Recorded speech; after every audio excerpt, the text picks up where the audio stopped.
Johnson, Clerk of the House. The House will come to order. For what purpose does the gentleman from Georgia rise?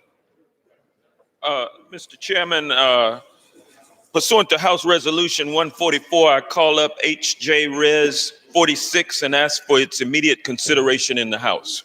The clerk will report the title of the joint resolution. House Joint Resolution 46, a joint resolution relating to a national emergency declared by the President on February 15, 2019. Pursuant to House Resolution 144, the joint resolution is considered read. The gentleman from Georgia, Mr. Johnson, and the gentleman from Missouri, Mr. Graves, will each control 30 minutes of time. The chair recognizes the gentleman from Georgia. Thank you, Mr. Speaker. I ask unanimous consent that all members... The House will come to order. Gentleman from Georgia. Thank you, Mr. Speaker. I ask unanimous consent that all members have 5 legislative days in which to revise and extend their remarks and insert extraneous material on H.J. Res. 46. Without objection. Thank you, Mr. Speaker. I yield myself such time as I may consume. Gentleman's recognized. Thank you.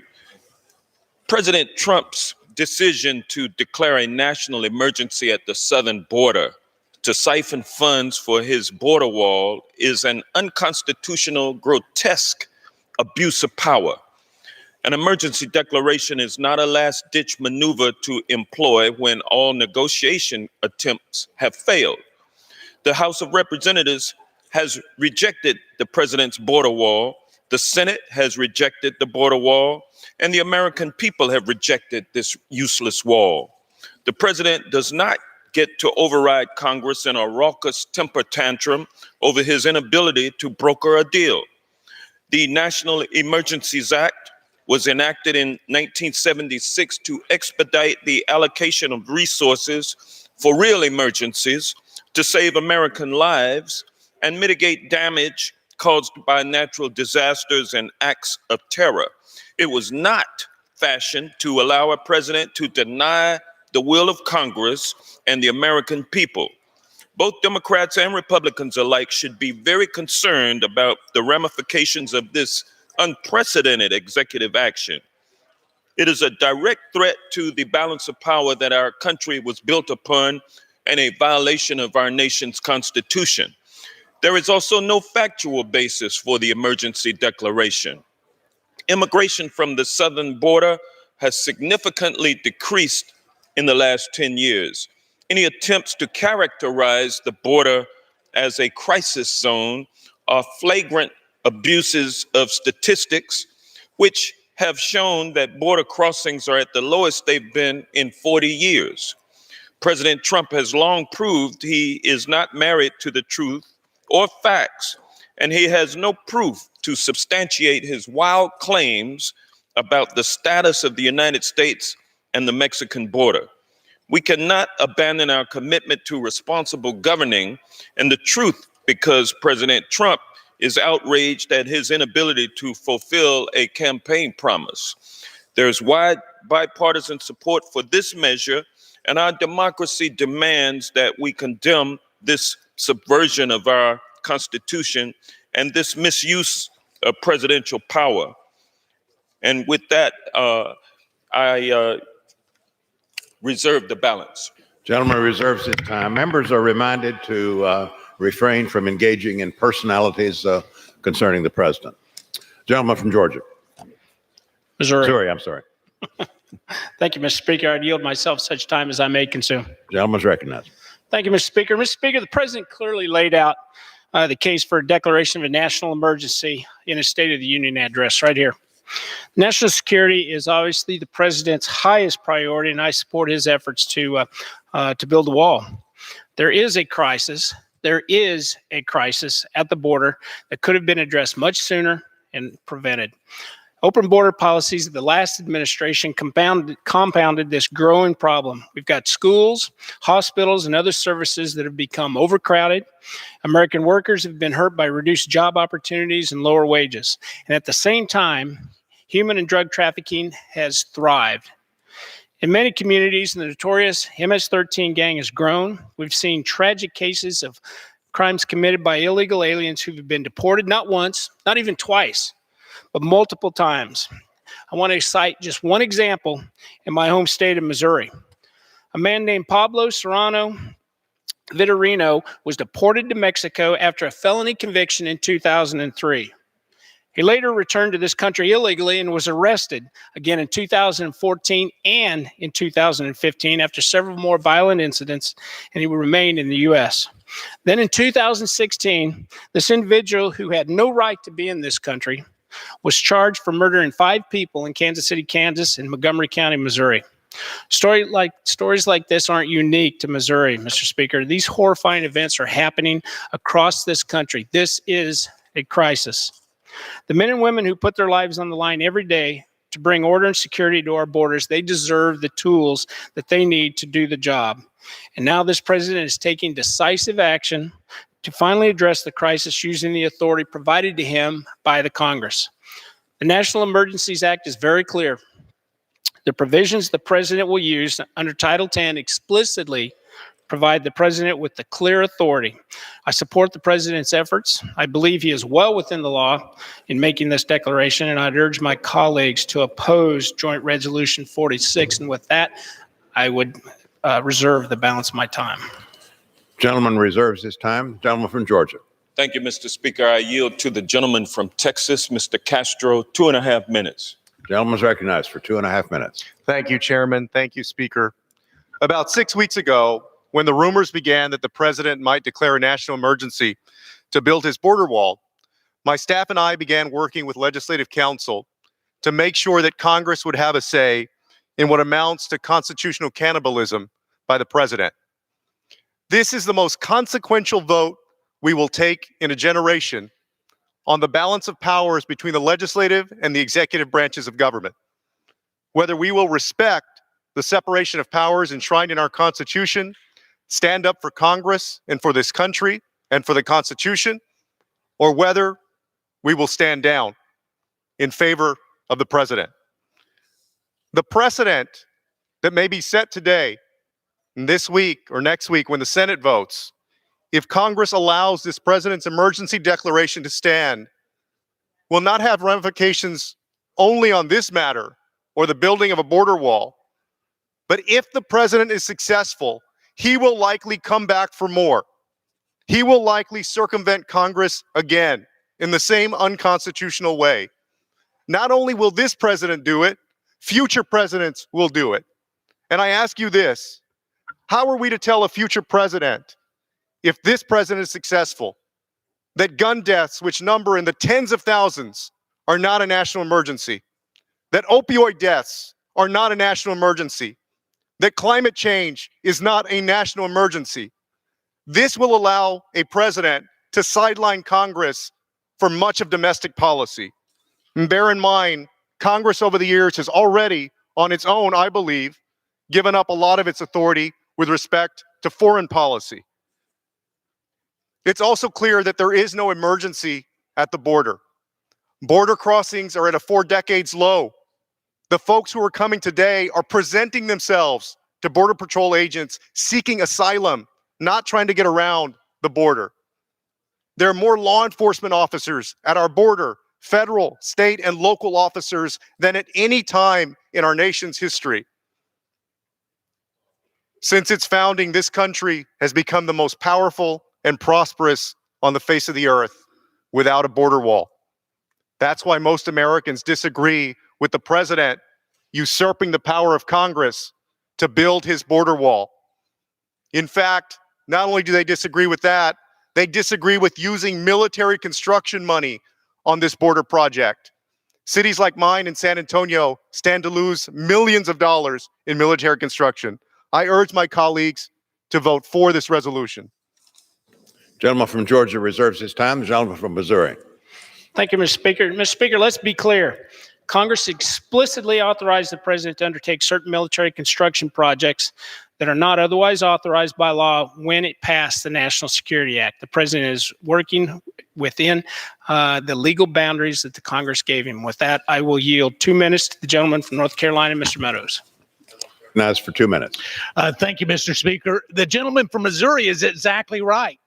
It is the statutes that allow this president to do this.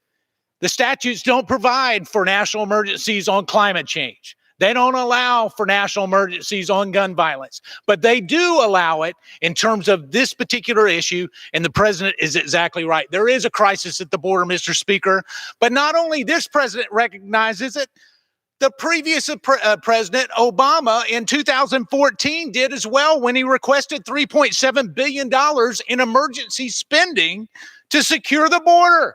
Where was the outrage then? Where was the outrage from my colleagues across the aisle?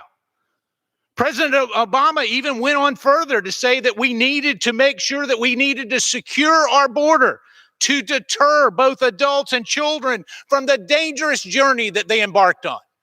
Where was the outrage across the aisle then, Mr. Speaker? It was not there. Keeping criminals out, human trafficking and drug smugglers away from our communities is paramount. Well, yes, indeed, we do have an opioid problem. We've actually appropriated billions of dollars to address that, and yet somehow the drugs flowing across our southern border are not a crisis.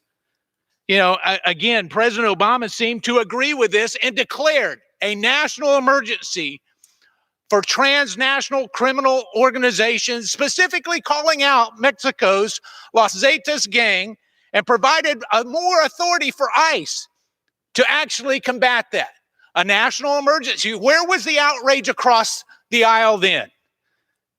But we don't even have to look just at the previous administration. President Clinton also declared a national emergency to go after narcotics traffickers. Mr. Speaker, I just find it just unbelievable that here today that we have got these newfound constitutionalists across the aisle wanting to rein in the president's authority. This is about defeating President Trump. I encourage a no vote on this resolution, and I thank the gentleman for yielding. Gentleman from Missouri reserves. The gentleman from Georgia. Thank you, Mr. Speaker. The American people should know that there's not any statutes that would allow a president to declare an emergency to build a border wall. Not one piece of legislation would allow that. Previous presidents have declared emergencies, but they have never ventured into the legislative prerogative to allocate funding. And that's the difference that we have here. Mr. Speaker, I want to yield to the gentleman from New York and also the chair of the Judiciary Committee, Gerald Nadler, 2 minutes. Gentleman is recognized for 2 minutes. Mr. Speaker, President Trump's declaration of a national emergency as an excuse to build a wall that Congress explicitly rejected is an abuse of his constitutional oath and cannot be tolerated by a co-equal branch of government under the Constitution. We must reject this unlawful power grab and reassert Congress' authority to exercise the power of the purse. The Constitution could not be clearer. No money shall be drawn from the Treasury but in consequence of appropriations made by law. That command reflects a fundamental principle that is older than our democracy itself. The chief executive cannot unilaterally spend taxpayers' money or redirect the budget set by the people's representatives. Earlier this year, Congress reached a bipartisan compromise to fund the government. It was signed by the president. Congress allocated limited funding for fencing in certain areas, but squarely rejected the president's request to build a medieval barrier across the southern border. Almost immediately, the president decided to rewrite the budget set by Congress, and he told us exactly why. He was not satisfied with what he got from the process that the Constitution dictates, so he did an end run and made an emergency. He and his aides have barely even tried to pretend that the so-called emergency is a real one. They know that illegal immigration is at historically low levels. They know that children and families fleeing violence are coming here to make lawful asylum claims, not as some kind of invading army. They know that illegal drugs overwhelmingly get smuggled through ports of entry, that a wall would do nothing to change that. But they refuse to let the facts and the law stand in the way of their political agenda.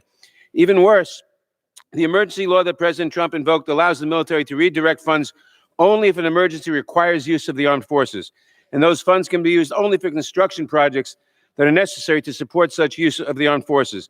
But a wall cannot be possibly necessary to support a military operation on the border because our laws prohibit the military from engaging in law enforcement activities.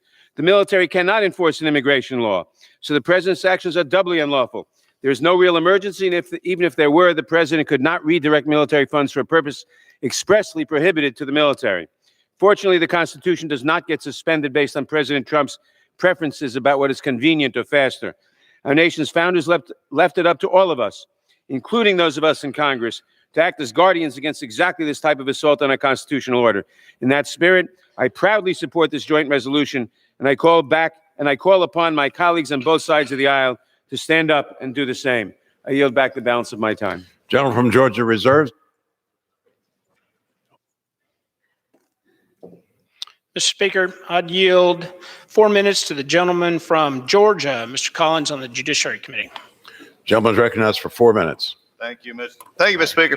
On February 15th, the president exercised his clear authority under a clear federal statute duly enacted by Congress to use funds already appropriated by Congress for the purpose of securing our southern border. Mr. Speaker, I am glad about one thing today coming here. I am glad that for many years, the years I've been here, I've came here through the Rules Committee and others and talked about Article 1 authority. I am glad now to see that we have others who have now figured out that Article 1 probably needs to be enforced. What is interesting is selective enforcement against a president they don't like, for a purpose they don't want, for a wall that they don't want to have, because securing the border is not the top agenda for them. I get it if you don't like it, but if argue with the law. The statute itself and the president's actions in accordance with it rest solidly within the separation of powers and are certainly constitutional. If you're citing the Supreme Court case of Youngstown against the president's actions today during this debate, then I suggest you haven't read the case. That reasoning of Youngstown case only applies when the president is acting unilaterally and not pursuant to a duly elected statute by Congress. Maybe the selective memory here is because the previous president actually did that when he instituted the DACA program under no things that he could have found to actually work on. Then we discussed the issue of, is there an actual emergency on the border? You know, a president once noted, he said, we've seen significant rise in apprehensions and processing of children and individuals in Central America who are crossing into the United States Rio Grande Valley areas of the southwest border. The individuals who embark upon this journey are subject to violent crime, abuse, extortion, as they rely on dangerous human smuggling networks to transport them from Central America to Mexico. Most may think that was from the current president. It was not. It was from President Obama when he was requesting more money for the emergency on the border. The problem is the factual basis is there. We sat in a hearing today in the Judiciary Committee, and I had to look at the faces of our Border Patrol agents and ICE agents and others dealing with this on a day-to-day basis, while all they get many times from this body is hate and derision when they're doing their job that we sent them to do. My problem comes back here. If we can argue about different things, this was under the law and done by Republicans and Democrats for the last almost 40 years. If you want to fix this, then you've done what you should do under law. You brought your resolution of disapproval.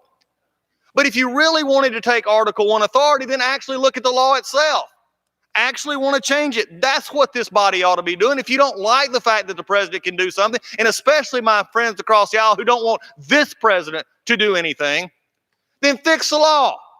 Go into this emergency declaration and say, we'll define what a national emergency is. We'll do that. They don't want to do that because they don't want to bind the hands, because they know that the law was written for a purpose that has been upheld for over 40 years. This is simply a show. It's a farce.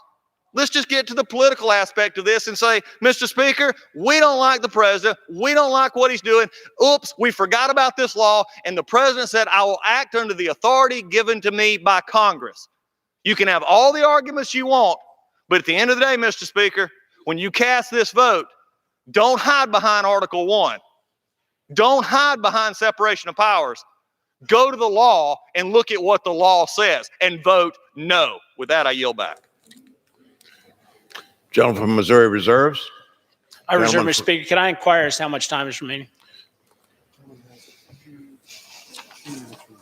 How much? The gentleman from Missouri has 22 minutes remaining. The gentleman from Georgia has 22.5 minutes remaining.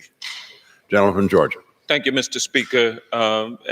We've heard a lot of cries from the administration about there being a problem on the southern border with caravans loaded with people being human trafficked. And there's just simply unsubstantiated. This is unsubstantiated and unfounded. There's no reports that this is happening. This is a figment of the imagination of some in the administration. And with that, Mr. Speaker, I'll yield 1 minute to the gentle lady from the Virgin Islands, Delegate Stacey Plaskett. Gentlewoman is recognized for 1 minute. Thank you, Mr. Speaker. The president's emergency declaration is in fact a power grab to go outside the bounds of the law and get what he failed to achieve in constitutional legislative process.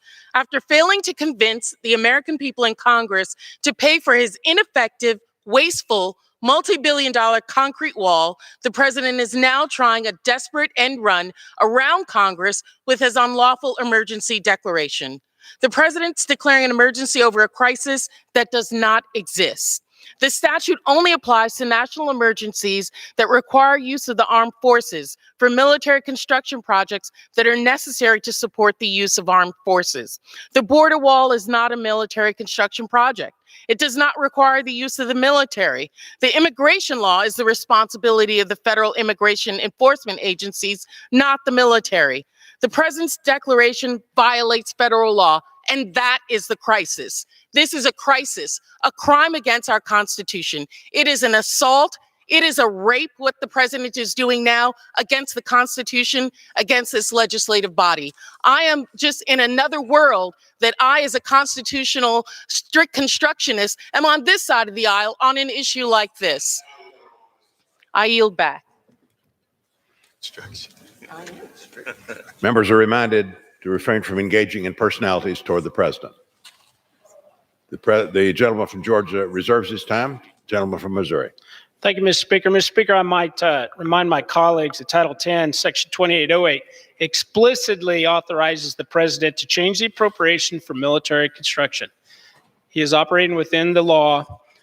Right now, I would go ahead and yield 2 minutes to the gentleman from Alabama, Mr. Rogers, who's also the ranking Republican on Homeland Security. Gentleman is recognized for 2 minutes. Thank you, Mr. Speaker, and I thank my friend from Missouri. Without a doubt, there is a crisis at the border. Changing demographics have created unprecedented challenges for the Border Patrol. In the early 2000s, most illegal border crosses were young Mexican men. Today, and our laws allowed us to quickly return them back to Mexico. But today, that flow of Mexican men has been replaced with a mix of men, women, and children from Central American countries. Human traffickers are exploiting the loopholes in our laws and understand how our immigration system is broken. These smugglers tell vulnerable families that their child is like a visa to stay in the U.S. if they can just get themselves turned in to the Border Patrol. And these smugglers and their propaganda are effective. Family apprehensions for fiscal year 2019 are already 572% higher than fiscal 2013. And these traffickers don't care about the people they smuggle. The result is that immigrants of all ages are arriving on our doorstep in terrible health. Border Patrol projects a 133% increase over last year in migrants needing medical treatment after crossing the border. These changing migrant flows force our law enforcement officers to act as paramedics rather than enforcing the laws that Congress has passed. We need an all-of-the-above approach to border security, and that includes manpower, 21st century technology, and barriers. With this approach, we will deter human smugglers and others crossing hundreds of miles of open desert with innocent children. We know this approach works. In areas where we have built a wall system, such as Yuma, illegal traffic has plummeted by 95%. Let's build on this success. I encourage my colleagues to stand by President Trump's decision to use an executive authority to carry out this approach and keep America safe. With that, I yield back. Gentleman from Missouri reserves his time. The gentleman from Georgia. Thank you, Mr. Speaker. I'm glad that the other side acknowledges that the people approaching our southern border are not men from Mexico, but they are families with children fleeing violence in in Central America. That's an important distinction. And with that, Mr. Speaker, I'd like to yield to my friend, the gentleman from the state of Maryland, Congressman Anthony Brown, also vice chair of the House Armed Services Committee. 1 minute. Gentleman's Mr. recognized Speaker. for 1 minute. There is no national emergency on our southern border. There are no terrorists who are being apprehended. There's no invading hostile force, and border crossings remaining at a 40-year low. Pulling resources from military construction projects, as President Trump would do, projects meant to improve readiness and support our service members, impacts our national security. It will hurt military families who are already dealing with military housing with mold and lead poisoning and outdated schools and medical facilities.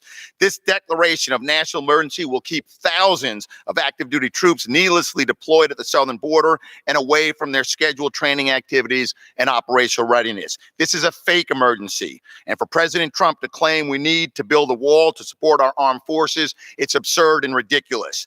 This emergency declaration is just an overreaching and dangerous power grab to push forward the president's anti-immigrant agenda and supposedly boost his reelection chances. There's no national emergency, only a crisis in the Oval Office. I yield back my time. The gentleman from Georgia reserves his time. The gentleman from Missouri. Thank you, Mr. Speaker. Mr. Speaker, I might point out to my colleagues just how much of a national emergency this is. And it was President Obama who recognized this, recognized a crisis at the border. In 2014, President Obama requested $3.7 billion in emergency supplemental funding for what he described as a humanitarian crisis at the border. And he specifically cited an increase in family units trying to cross the border and the lack of resources to accommodate them. With that, Mr. Speaker, I would yield 2 minutes to the gentleman from Alabama, Mr. Adderholt. Gentleman's recognized for 2 minutes. I thank my colleague for yielding. Thank you, Mr. Speaker. I rise today to oppose the joint resolution to overturn the president's declaration. I think it's very clear that there is a national emergency that exists on our southern border because of the high rate of unchecked, unregulated illegal immigration. Illegal immigration that is not directly contributed to the flow of drugs, human trafficking, and that is directly contributed to the flow of drugs, human trafficking, and gang members into this country. Not to mention the humanitarian crisis of those who feel compelled to make this journey to illegally enter this country. I think there seems to be some confusion among many of my colleagues and maybe in the across the country about the action of the president. President Trump is clearly acting within the authority that is provided by Congress to confront a border security and humanitarian crisis that constitutes a national emergency. The threat to our border security is evident from the sheer number of migrants seeking to gain illegal entry into this country, and especially the number of criminal aliens in the form of cartels, traffickers, and gangs. And these people will continue to take advantage of our weak borders for their own gain. I recognize that Congress has lawfully enacted the authority for the president to use military construction funds to support armed forces to engage in accordance with the National Emergency Act.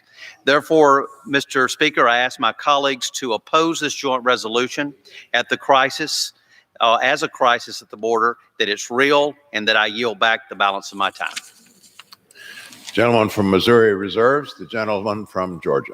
Thank you, Mr. Speaker. My friends on the other side keep invoking the mantra, Obama, Obama, even though they opposed each and every initiative that he put forward, regardless of merit.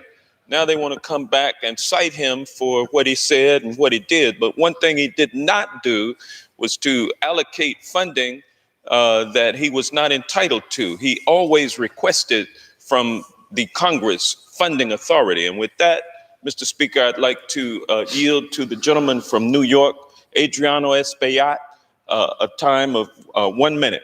Gentleman from New York is recognized for 1 minute. Thank you, Mr. Speaker.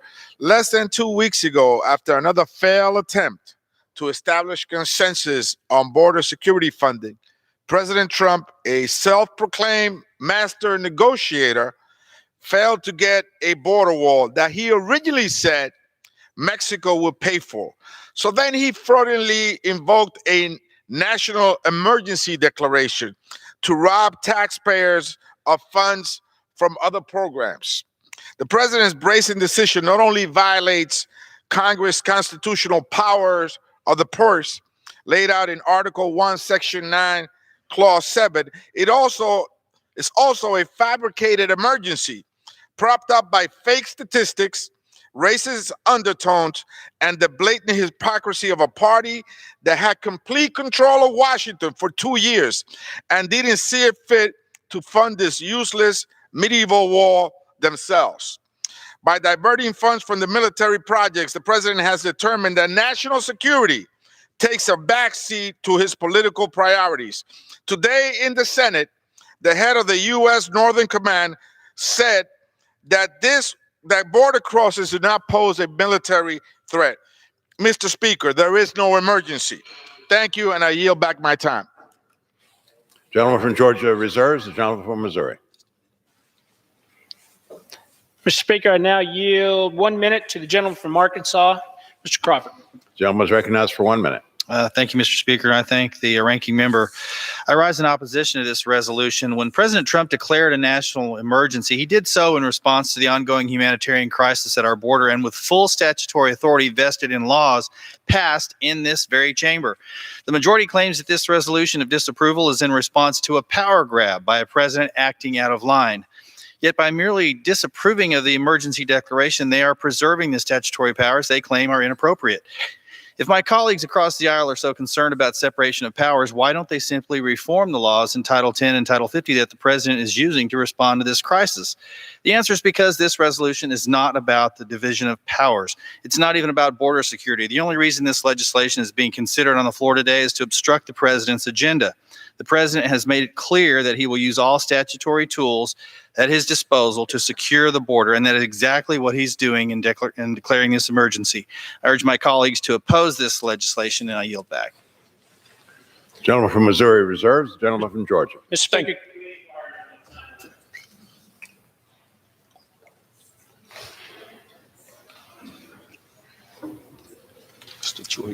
Gentleman from Missouri has 16 3/4 minutes. The gentleman from Georgia has 18 minutes remaining. Gentleman from Georgia. Thank you, Mr. Speaker.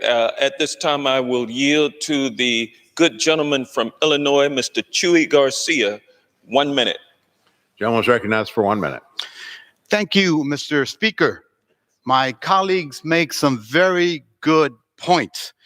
They make convincing arguments about executive overreach and the misuse of federal funds.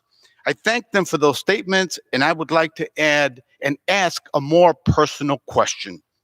Since when do we call human beings in need national emergency? Have all of President Trump's other arguments failed? Is he running out of insults for people like me, people who came from Mexico to have a better life in this country? He used to call people like me bad hombres. When that failed, he turned to other insults, and after they lose its shock value, he calls us rapists, then murderers. At that point, he ran out of insults for people like me, so he referred to us as coyotes. And now, when all other labels have failed to achieve his central campaign promise to build a medieval border wall, he calls people like me a national emergency. We must reject this premise and the presence of people like me in this country, of people like my constituents in my district, a national emergency. I yield back my time. Members are reminded to refrain from engaging in personalities concerning the president. The gentleman from Georgia reserves his time. The gentleman from Missouri. Thank you, Mr. Speaker. Mr. Speaker, I would yield 1 minute to the gentlelady from West Virginia, Ms. Miller. Gentlewoman is recognized for 1 minute. Thank you, Mr. Speaker. I rise today because we must secure our border. We are in the midst of a national security and humanitarian crisis on our southern border, which must be addressed.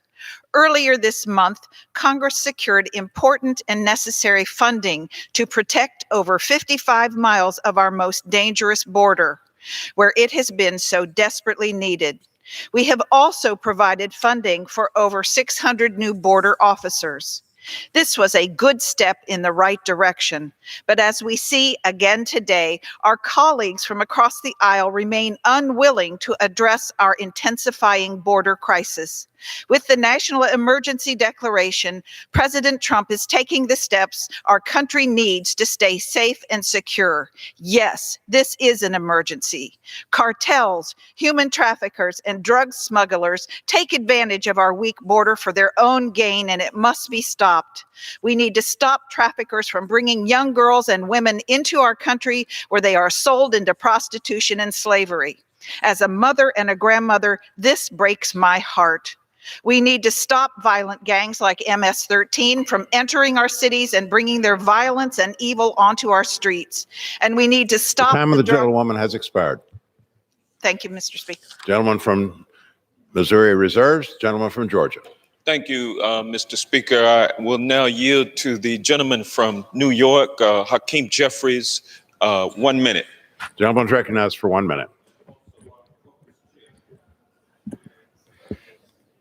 I thank the distinguished gentleman for yielding. I rise in opposition to this so-called declaration that is anchored in a phony, fraudulent, and fake national emergency.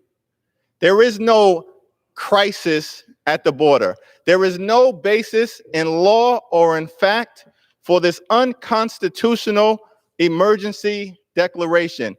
Illegal border crossings have not increased, they have decreased. There is no evidence of increased criminal activity on the border. There is no evidence of increased drug trafficking on the border. There is no evidence that terrorists are pouring in to the United States of America on the southern border. This is a fantasy made up by a xenophobic administration to support a medieval border wall that this Article 1 Congress rejected. That's why House Democrats will work to defeat it. Vote yes on the resolution of disapproval. Gentleman from Georgia reserves. The gentleman from Missouri. Thank you, Mr. Speaker. Mr. Speaker, I would yield 2 minutes to the gentleman from Texas, Mr. Olson. Gentleman from Texas is recognized for 2 minutes. I thank my friend from Missouri as I want to share my thoughts on this purely political effort by the new Democrat majority. Mr. Speaker, the U.S.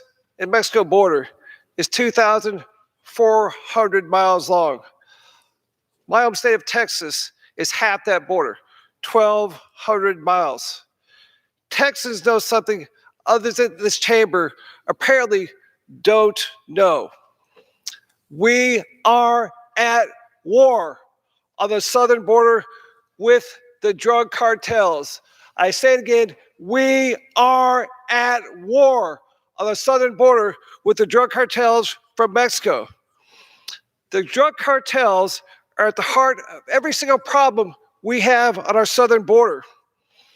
They have a war going with our families, our kids, our schools, with record numbers of heroin, cocaine, and deadly fentanyl. The drug cartels are at war with our moral values by financing modern day sex slaves or forced laborers. All of Texas, 254 counties, from Amarillo to Texarkana to Beaumont to Brownsville to Marfa, are impacted. They are at war with these drug cartels. The majority had better wake up and have no more figments of imagination. It's time to put politics aside and admit we are at war with the drug cartels. Let's fight this war to win. Vote against the resolution that surrenders to the drug cartels. I yield back. Gentleman from Missouri reserves. Gentleman from Georgia. Mr. Speaker, at this time, I am proud and privileged to yield to the gentleman from Mississippi, Benny Thompson, the chair of the Homeland Security Committee. 1 minute. Gentleman from Mississippi is recognized for 1 minute. Thank you very much, Mr. Speaker. I thank the gentleman from Georgia for recognizing me. Mr. Speaker, I rise in strong support of the resolution. I was in West Texas this past weekend and saw nothing to justify the president's designation of a national emergency. There aren't gangs of violent criminals and terrorists overtaking our southern border. And if there was a crisis, it's hard to imagine a worse or less effective response than a border wall, which will take months, if not years, to build. What I did see there are efforts to harden ports of entry. In fact, just days before I arrived in El Paso, sharp barbed wire was installed in the middle of a busy port of entry. This barbed wire did not give off the impression that this busy port of entry was welcoming commerce or visitors to the United States. When questioned, officials could not say who had signed off on this project or how it fits in the border security. It's time for the administration to stop fear-mongering and accept reality. The only crisis on the border is a humanitarian crisis, one created by this administration, and a border wall will do nothing to alleviate the suffering. I urge my colleagues to join me in voting for this resolution to stop the president from stripping Congress of its constitutional power to purse. I yield back. Gentleman from Georgia reserves. The gentleman from Missouri. Thank you, Mr. Speaker. Mr. Speaker, I'd yield an additional 1 minute to the gentlelady from West Virginia, Ms. Miller. Gentlewoman from West Virginia is recognized for 1 minute. Thank you, Mr. Speaker. We need to stop violent gangs like MS-13 from entering our cities and bringing their violence and evil onto our streets. We need to stop the drug smugglers from devastating our communities and flooding our towns with opioids like heroin and fentanyl. My home state of West Virginia has been hit hard by the opioid epidemic, and especially from illegal drugs smuggled across the border. Just several weeks ago, Customs and Border Protection seized enough fentanyl to kill every person in West Virginia 32 times over. Imagine how much more is still slipping through the unsecured areas. Our country cannot afford inaction any longer. We need to build this wall. I yield back the portion of my time. Gentleman from Missouri reserves. The gentleman from Georgia. Thank you, Mr. Speaker. At this time, I'm proud to yield to the gentleman from Maryland and the distinguished majority leader of this House of Representatives, Steny Hoyer, for 2 minutes. Gentleman's recognized for 1 minute. It's a magic 1 minute.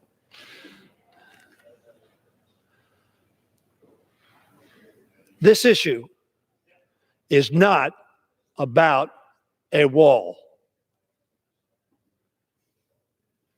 It is about the Constitution. It is about this institution. It is about the balance that we say is equal between the Article 1 institution and the Article 2 institution. That's important to remember. That is why this argument is so very important. But it is not about just a single policy. It is about the kind of government that our founding fathers instituted, which has been the envy of the world and the example to many. Mr. Speaker, I want to thank my friend, Congressman Castro of Texas, and the Congressional Hispanic Caucus for introducing this resolution.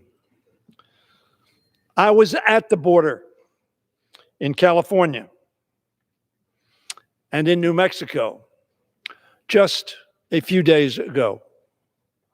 I was at the border in El Paso with my distinguished colleague, the former executive called judge of that area. She will speak shortly and she will tell you, Ms. Escobar will say, there is no war at the border. There is no crisis at the border. She'll explain that better than I can. She lives there. Now, at the border, I saw a lot of heartbreak and challenge. But I did not see a national emergency that would justify the president ignoring the Constitution and trying to make funding decisions without congressional approval. That's the issue. And for my colleagues to say this is a partisan issue, let me call your attention to the statements of approximately 20 members of the United States Senate.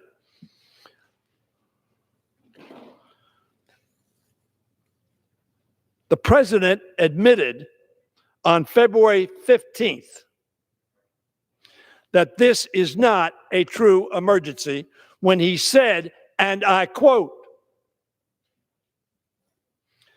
"I could do the wall over a longer period of time. I didn't need to do this, but I'd rather do it much faster." Not that I needed to do it much faster, I just rather do it much faster. Of course, if the Mexicans were paying for it, perhaps he could have. Now Congress has a chance to answer the president and make it clear that he cannot make an end run around the Constitution and claims power reserved for the taxpayers' representatives.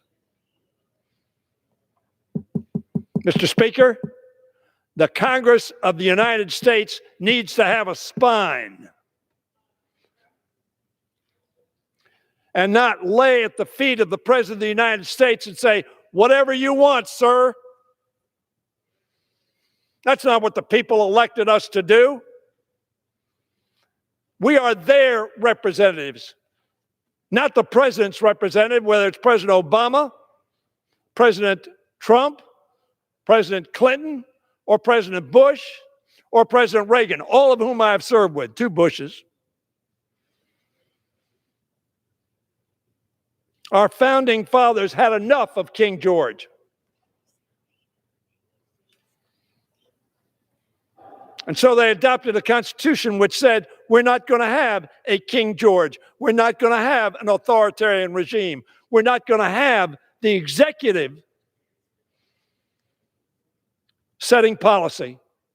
They said the Congress sets policy. And by the way, 300 of us in this body voted for the funding levels for border security.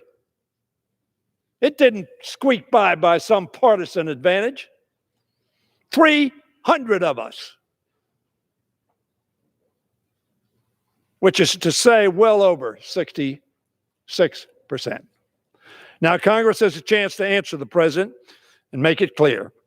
He demanded that the American taxpayers give him billions for the wall that Democrats and Republicans alike say is expensive and ineffective. But again, this is not about the wall. This is about our Constitution and our institution and our self-respect.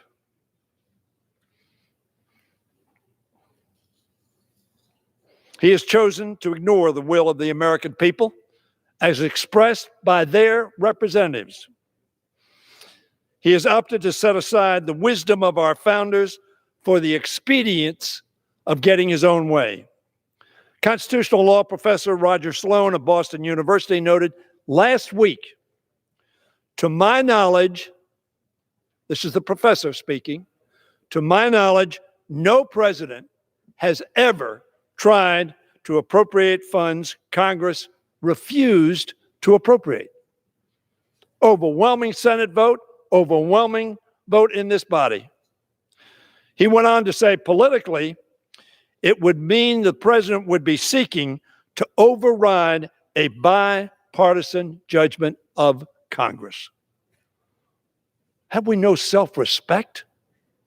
Have we no sense of the balance between the executive and the legislative branches of government? We are the Article 1 branch, the policymakers, the people who raise money and spend money, not the president, any president, Republican or Democrat. And a lot of your Republican colleagues, including Senator McConnell, said, Mr. President, don't do this. Right up until the time Senator McConnell said, I'll support you, Mr. President. First, he was against this, and now he's for it. And the respected Harvard Law School constitutional scholar Lawrence Tribe said of the president on Thursday, he is simply trying to do what emperors and kings do, not what a president of the United States should do. In the Washington Post this weekend, columnist Max Boot noted why we are now at a pivotal moment for members of the president's party in the Congress who are being asked to choose between loyalty to the president and fidelity to the Constitution. I'm sorry the chamber is not filled. I thought of asking for a quorum call. I didn't. Fidelity to the president or fidelity to the Constitution? That is the choice we make today. That is why this is a pivotal moment. We choose between the Constitution and its principles, which have made our country the world's envied democracy for almost 2.5 centuries. Boot continued with this: President Trump's actions is an affront to all that Republicans stand for. The premise is you continue to stand for this institution and our Constitution. They claim to be pro-military, but Trump's actions would take money away from the defense budget. They claim to be pro-property rights, but Trump's actions would result in taking of private property along the border. And they claim to be constitutional conservatives, but Trump's actions is an obvious violation of Article 1 of the Constitution, which says, and I quote, "No money shall be drawn from the Treasury, but in consequence of appropriations made by law." I used to have people coming up here and take out the Constitution and say, have you read this document? Do you know what it says? Let me repeat it. No money shall be drawn from the Treasury, but in consequence of an appropriation made by law. Now, I've heard the scare rhetoric, and I suggest to you with all due respect, my colleagues, that kind of rhetoric has preceded every despot's takeover of power in the world. There was a crisis. They had to declare military law. They had to suspend the Constitution and suspend the laws. That's how despots take power. And we stand at the gate to assure that that doesn't happen. But we will say more with our votes. If we vote yes, we will say Congress is still the voice of the American people.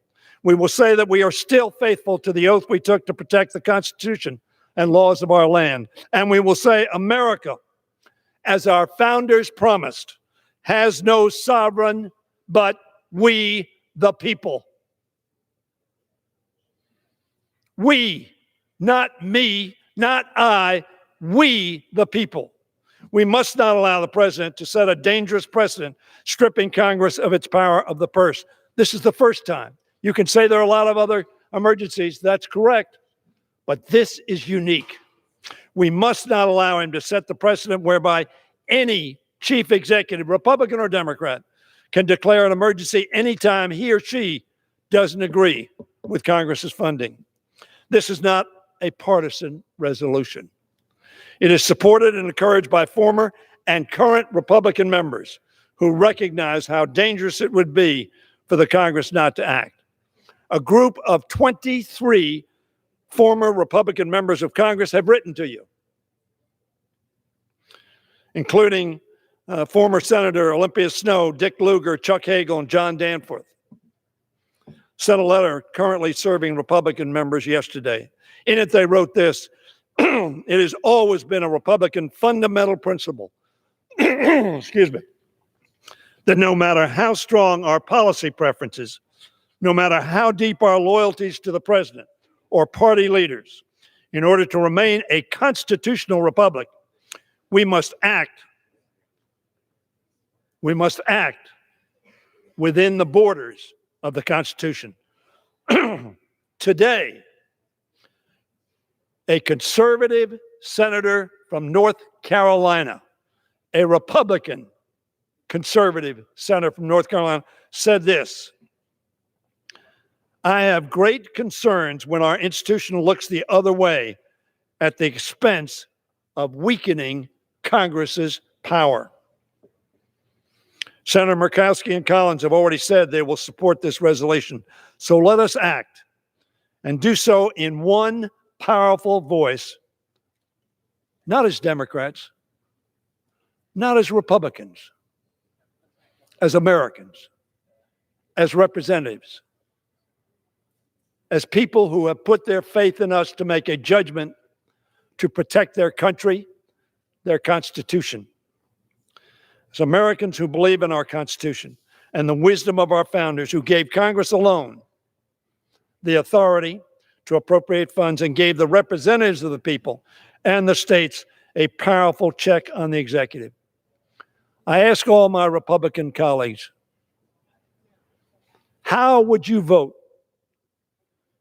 if Barack Obama were president of the United States today? Think of that. Because if you cannot answer, I would vote the same way, then you are not being true to your country, to our Constitution, and to your oath.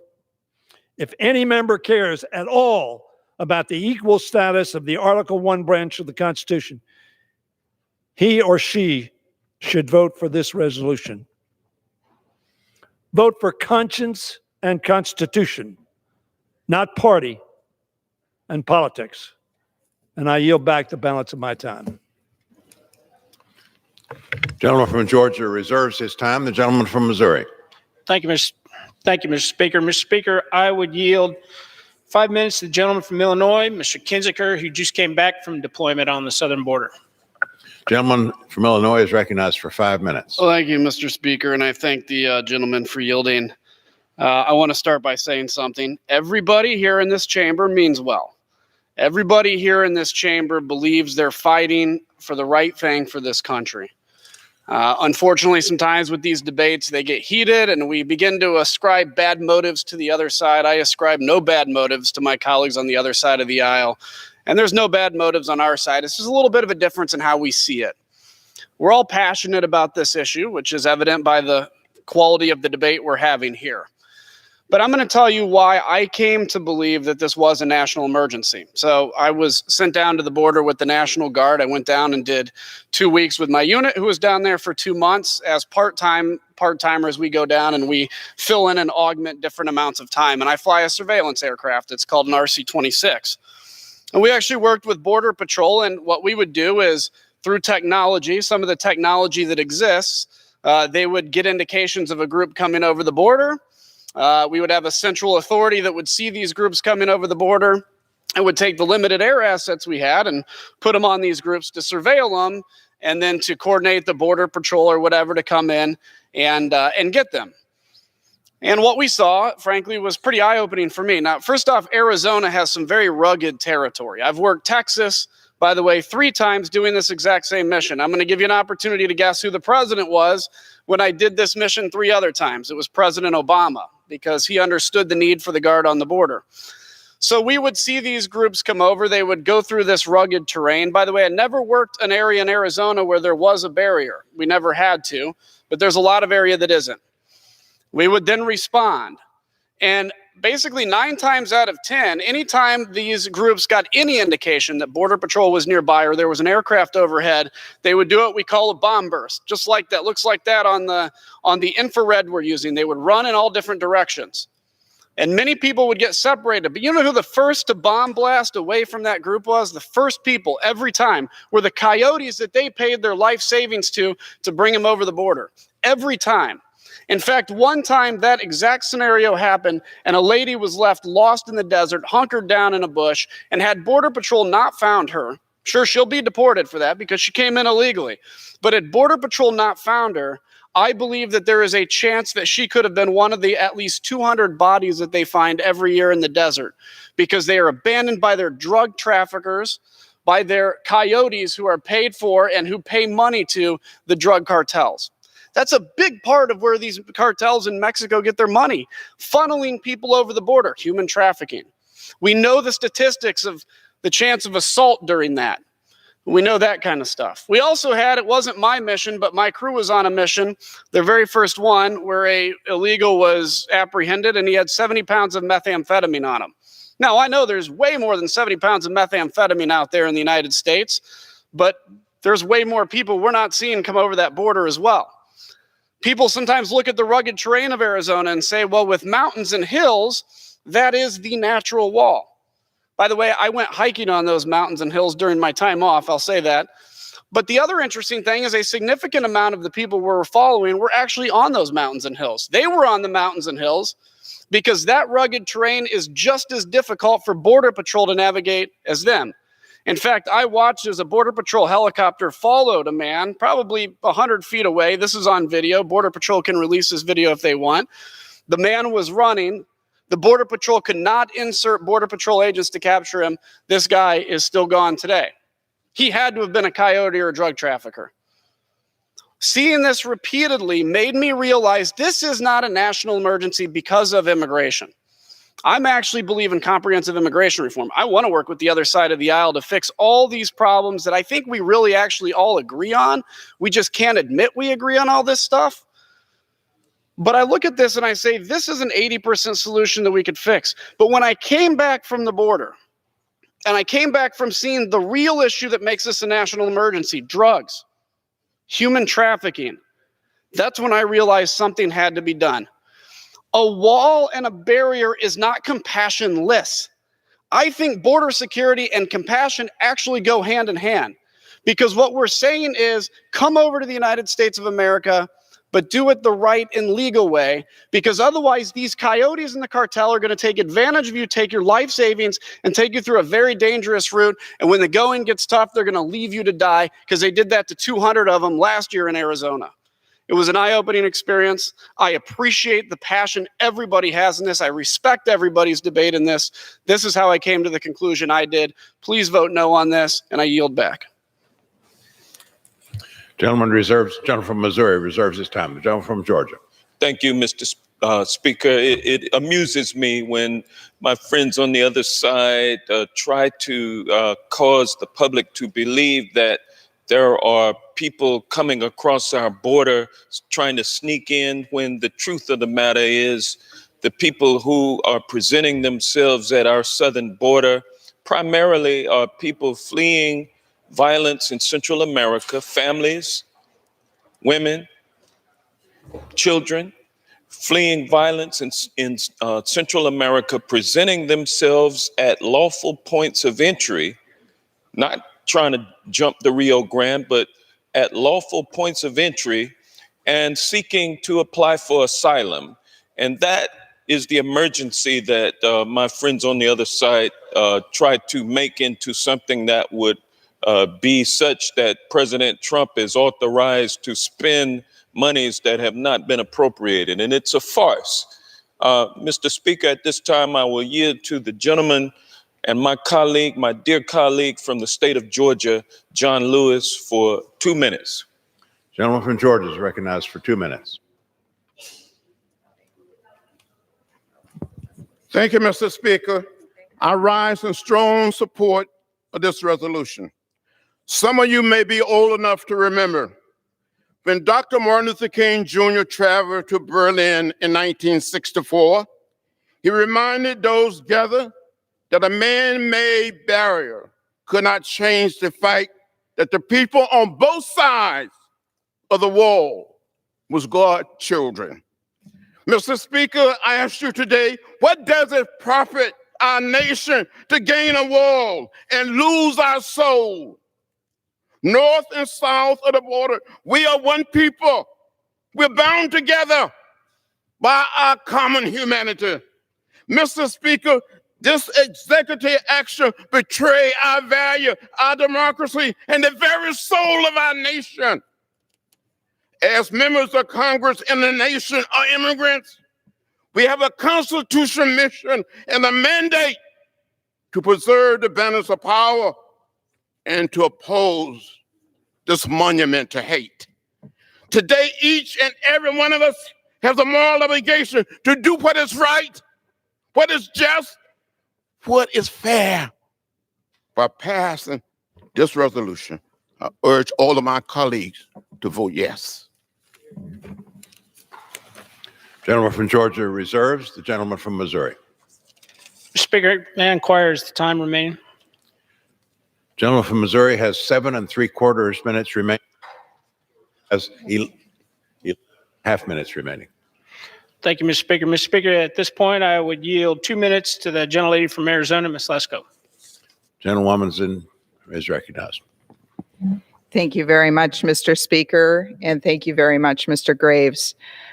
Today, I've heard a lot of amazing things. My colleague on the other side of the aisle, Mr. Johnson from Georgia, said, I believe caravans trying to cross the border are a figment of our imagination.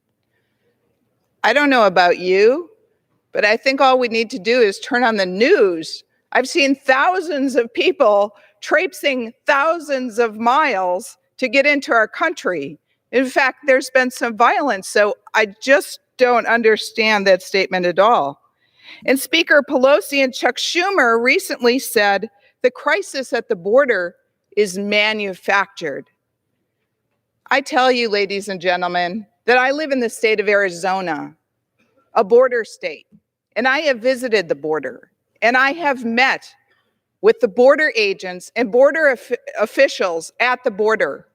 They have told me firsthand there is a crisis at the border. They have told me firsthand when I asked, do we need a border fence? And they said, yes, it is part of the solution.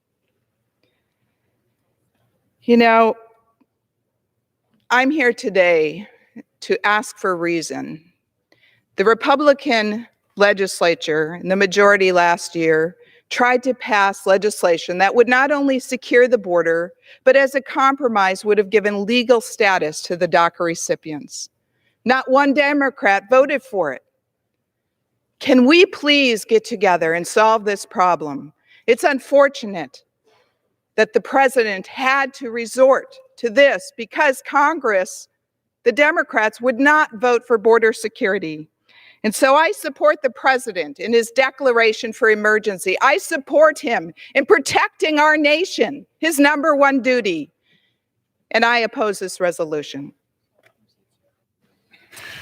Gentleman from Missouri reserves. The gentleman from Georgia. Thank you, Mr. Speaker. I recall that last year, in fact, the last 2 years have been spent under unified control of Republicans, both houses of Congress and the president, but yet there was no emergency to construct a $5 billion down payment on a border wall that's going to cost about $30 billion. They didn't do it then. They want us to do it now, or they want Trump to actually be able to do it without the legislature. Mr. Speaker, at this time, I will yield to the gentle lady, Veronica Escobar from the great state of Texas. 1 minute. Gentlewoman is recognized for 1 minute. Thank you, Mr. Speaker. I come from El Paso, Texas, which is right on the U.S.-Mexico border. I live on the border. My family has lived on the border for more than 100 years. And I can assure my colleagues that the border has never been safer. The border has never been more secure. In fact, what I am more worried about today than what is happening on the US-Mexico border, than those vulnerable asylum seekers coming to our front door asking for help, I am more worried that people in this chamber are willing to ignore the oath of office that we took on the day that we were sworn in, that we would violate the Constitution that we promised to uphold. And I am also far more worried about the fact that they are willing to divert funding that is going to our US military in favor of a political prop, a monument to xenophobia, a campaign promise. In fact, Fort Bliss in El Paso, Texas, stands to potentially lose $275 million. Why didn't they get it done when they had an iron grip over the House, the Senate, and the White House? Because there was no emergency. I yield. Gentleman from Georgia reserves his time. Gentleman from Missouri. Thank you, Mr. Speaker. Mr. Speaker, oath of office to defend the Constitution. The Constitution applies to citizens of the United States. It does not apply to people who are not citizens of the United States. Border security officers have made 266,000 arrests of criminal aliens in the last 2 fiscal years. These include criminal aliens charged or convicted of assaults, sex crimes, killings. Mr. Speaker, these are not victimless crimes. With that, I would reserve the balance. Gentleman reserves. Gentleman from Georgia. Yes, Your Honor. At this time, I am pleased to yield to my good friend from the state of California, Mr. Cisneros. 1 minute. Gentleman's recognized for 1 minute. Thank you, Mr. Speaker. This emergency declaration unconstitutionally attempts to override Congress. The Constitution clearly grants Congress the power of the purse. This declaration took place after weeks of negotiations, which resulted in Congress rejecting the president's wall in a bipartisan manner. This declaration could take billions of dollars of disaster relief aid from families, endanger military construction, and impact our military readiness.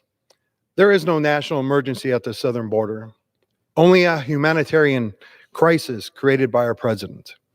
This president has repeatedly taken actions that undermines our country's ability to defend against real threats to national security.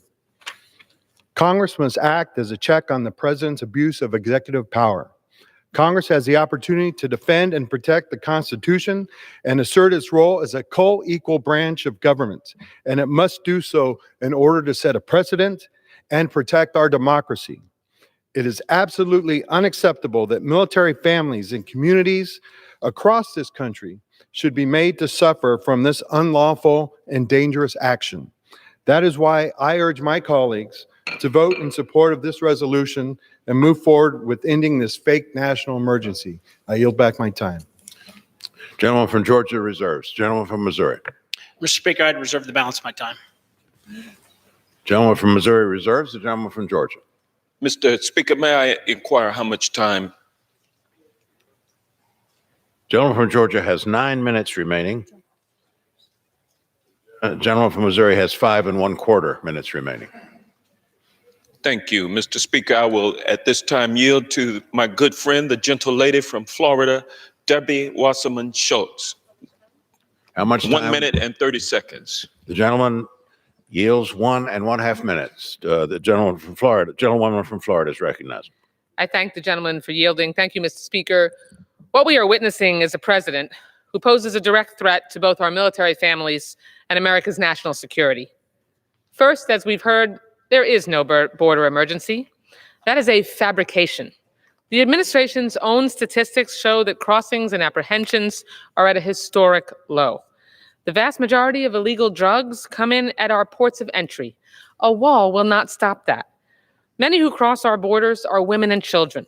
They're not running from border agents. They're seeking them out for help and for asylum. Second, this will make life harder for America's military families and thus hurt our national security.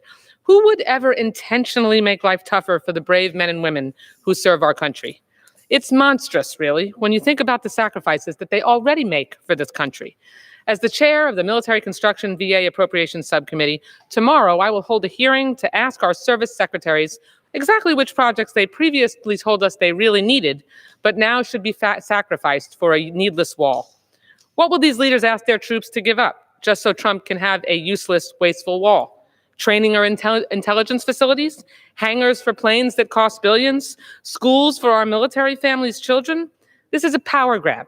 After failing to get his way in a funding dispute with Congress, Trump is throwing an unconstitutional temper tantrum.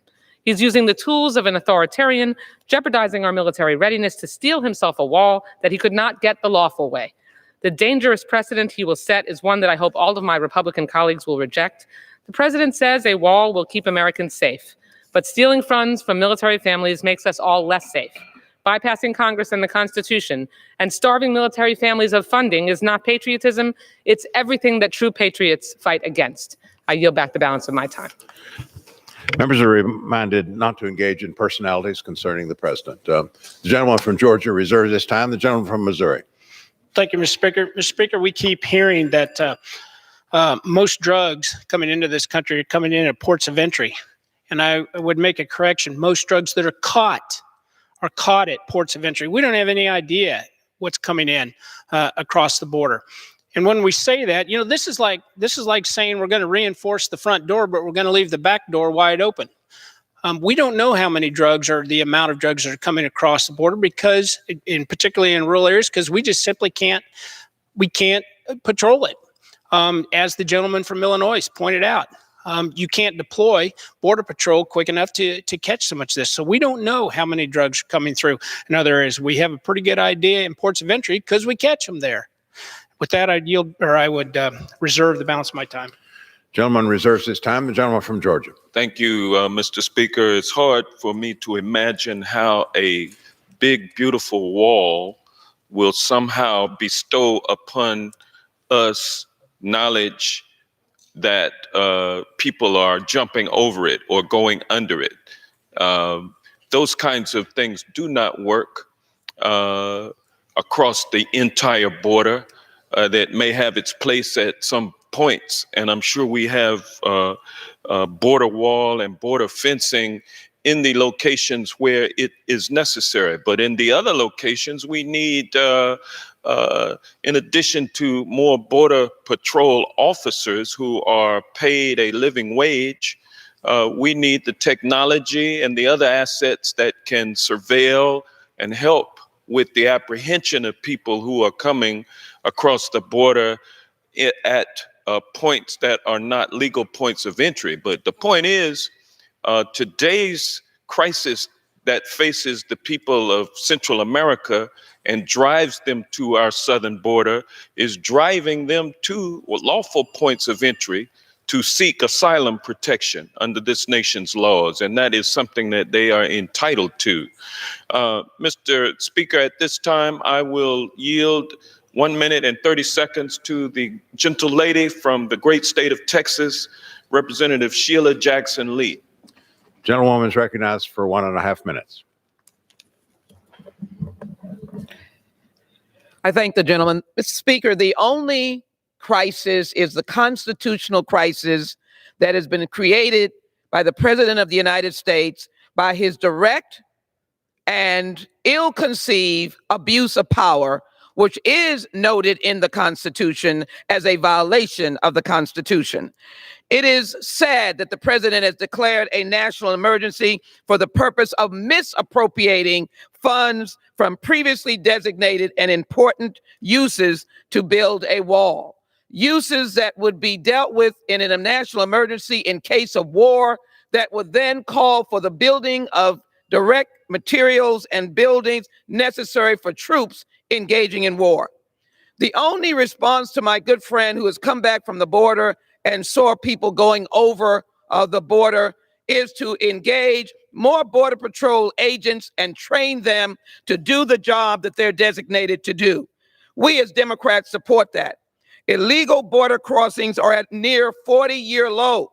60 national security personnel, ambassadors, CIA, DNI, and others have indicated that this is wrong-headed. It is wrong.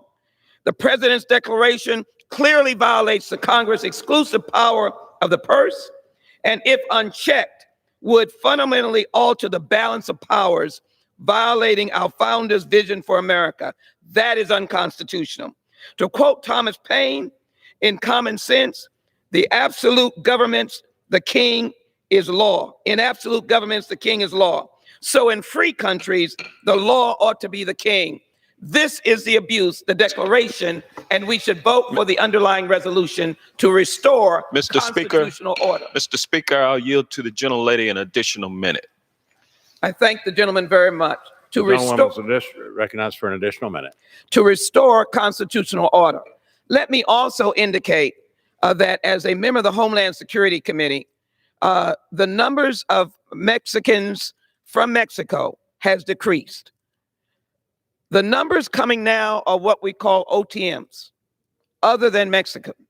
They are coming and fleeing bloodshed in countries where they're being threatened with the decapitation of their head. Mothers being told that if you stay, we know you're pregnant, you can have the baby and we'll kill you after your birth. These are the stories that those of us who have visited the border over and over again are hearing. If there is a crisis, it is a humanitarian crisis. But we as Democrats have no problem with funding the resources necessary for the border, including, as indicated, the increase in personnel, technology, and transportation equipment. I have been to the border when the need for night goggles and other types of equipment were rendered important. Let us do the right thing, vote on this resolution, and do the constitutional point of restoring order to this government. I yield back. Gentleman from Georgia reserves. The gentleman from Missouri. Thank you, Mr. Speaker. Mr. Speaker, make a point of clarification, because the statement was made that individuals from outside this country coming to ports of entry seeking asylum are entitled to that. No one outside this country is entitled to anything in this country. They can be heard, but they're not entitled to asylum in the United States just because they ask for it, just because they seek it. They aren't entitled to anything within this country. And with that, I would balance my time. Gentleman reserves. The gentleman from Georgia. Thank you, Mr. Speaker. I believe that most learned colleagues in this chamber understand that under U.S. law, we have granted persons approaching our border the right to apply for asylum. That doesn't mean that asylum will be granted, but they certainly have a right to apply for it. It's the humane thing to do in a civilized society. This is the law that America has proceeded under for centuries.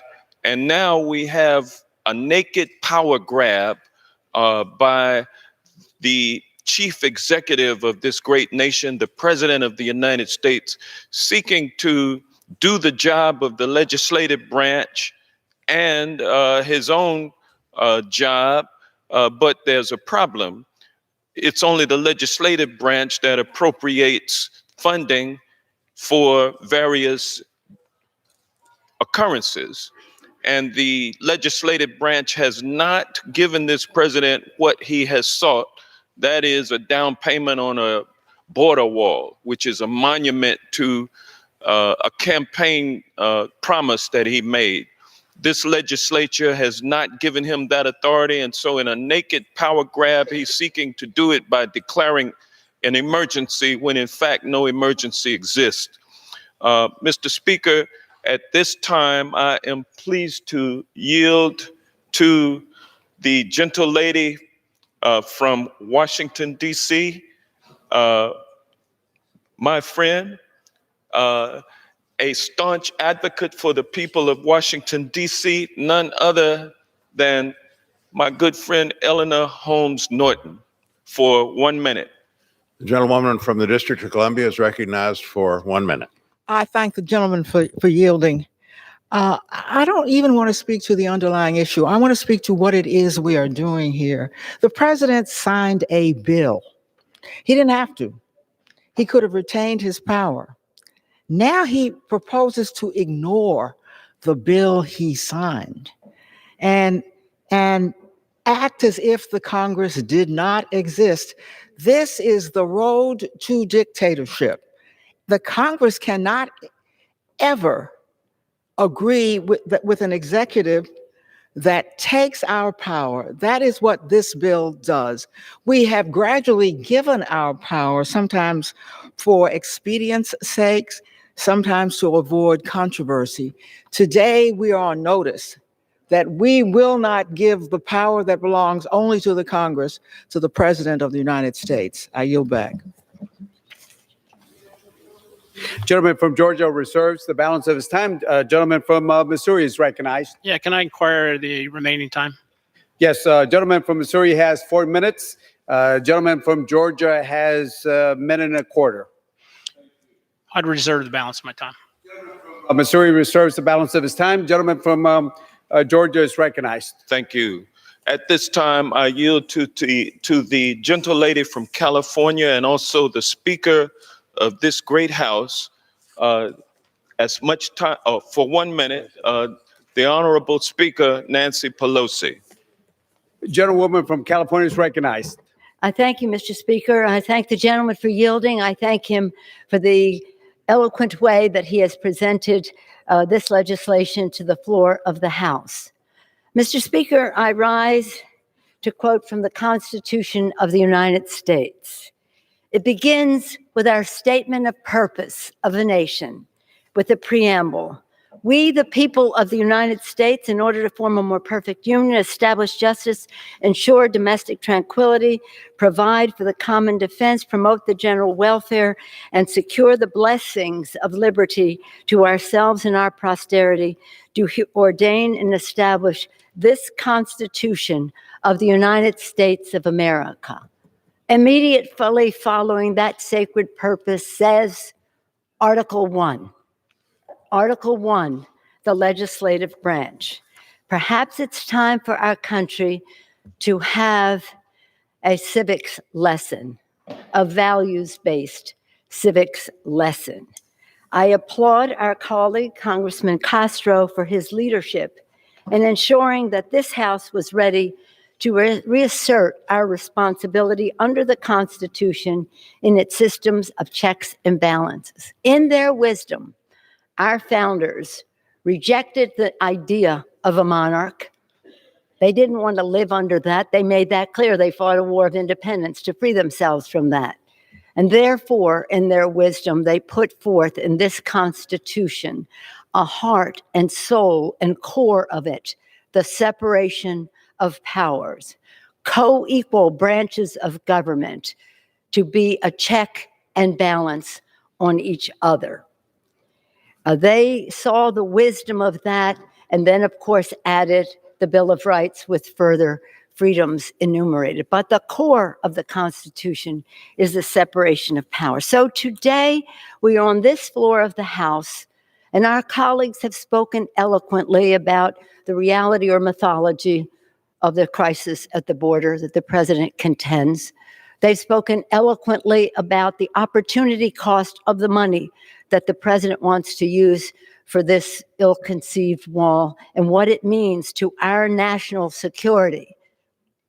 But we in this House of Representatives, each one of us and everyone in public service in our country takes an oath of office to support and defend the Constitution of the United States.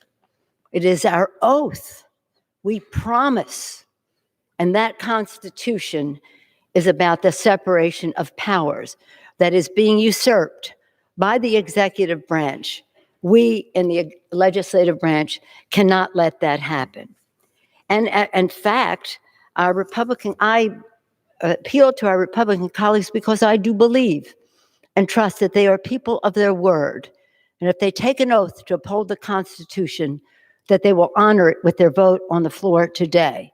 In keeping, by the way, with under previous House Speaker, our colleagues across the aisle placed a high priority on the separation of powers and Congress's constitutional prerogatives. The Republican Better Way, which they put forth in 2014, that agenda read, and I follow, quote, The people granted Congress the power to write laws, raise revenues, and spend and borrow money on behalf of the United States.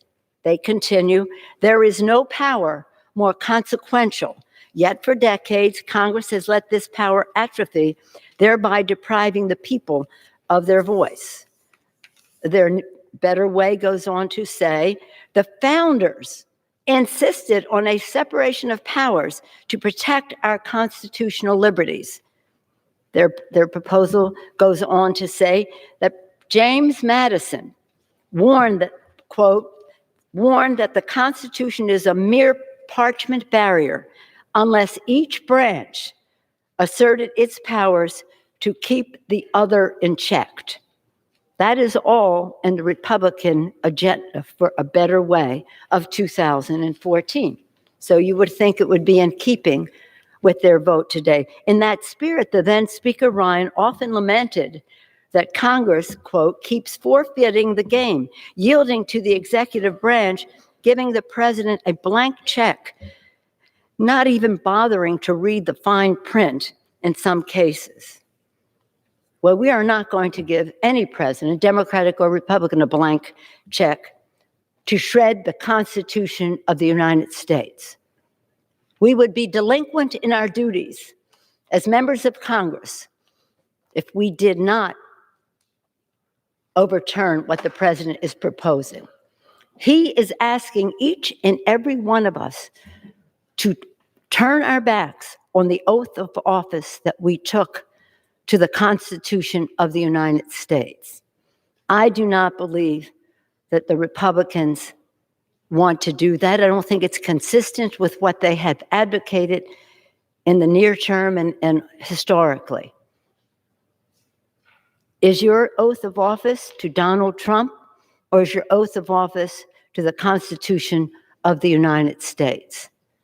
You cannot let him undermine the strength of your pledge to protect and defend the Constitution. Again, our colleagues have talked about the opportunity cost of taking money from our national security and spending it in this way. I was at the border this weekend. We all have our stories and the rest, but whatever you think about the wall, let's just put that aside for a moment. And whatever you think about where you take the money from and where you put it, which is substantial, but putting that aside for a moment. The question is, what do you think about yourself, your Congress, your conscience, your oath of office? Your oath of office. And I trust that our colleagues, as I say, will be consistent in their beliefs and join us in honoring the oath we all take to support. The resolution is not about politics. It's not about partisanship. It's about patriotism. It's about the Constitution of the United States, which I hold in my hand here. And George Washington on the cover of this says, "Its only keepers, the people." We in the people's house are the keepers of this Constitution. We in the Congress are the keepers of this Constitution. We in this Congress are in Article 1, the Congress of the United States, spelled out very clearly in the Constitution the powers given to the legislative branch, the powers of the purse, the power to declare war, powers enumerated very carefully by our founders. How can you ignore that? And so I urge a strong bipartisan support of this vital resolution to honor our oath, to bear true faith and allegiance to the Constitution. True faith and allegiance to the Constitution. I urge a yes vote and yield back the balance of my time. Gentlewoman from California yields back the balance of her time. Gentleman from Georgia reserves the balance of the time. Members are reminded that all comments will be referred to the chair. This time, the chairman from Missouri is recognized. Thank you, Mr. Speaker. Is the majority, are they prepared to close after? We have no further witnesses and we're prepared to close. Thank you, Mr. Gentleman Speaker. from Missouri is recognized. Thank you, Mr. Speaker. Don't you think find it ironic, I guess, and actually it's kind of ludicrous that We talked so much about how much this wall is going to cost and how inhumane it is and how immoral it is. And yet we build thousands and thousands of miles and spend millions and millions of dollars on noise abatement wall in our suburbs and our urban areas all over the country, 30 feet high, 20 feet high, all over the country, but yet we can't do something to protect our border. That's not a crisis, Mr. Speaker. This is a crisis. What we're talking about today is a crisis. President Obama agreed when he requested emergency funding in 2014 to deal with the crisis on the border. And when he declared a national emergency because of transnational drug traffickers. Since fiscal year 2012, Customs and Border Patrol has seized 4 million pounds of drugs at ports of entry, more than 11 million pounds of drugs between ports of entry. Nearly 3 times as many drugs are seized between ports, Mr. Speaker. Many of our colleagues on the other side of the aisle recognize the need for a border wall, voting to authorize a wall in 2006 and again under President Obama in 2013. And last year, we passed bipartisan legislation to address the growing impacts of opioids in our communities, drugs that continue to flow into our country through our southern border. We all agreed on a bipartisan basis that there was a crisis, but now suddenly they're calling this a manufactured crisis.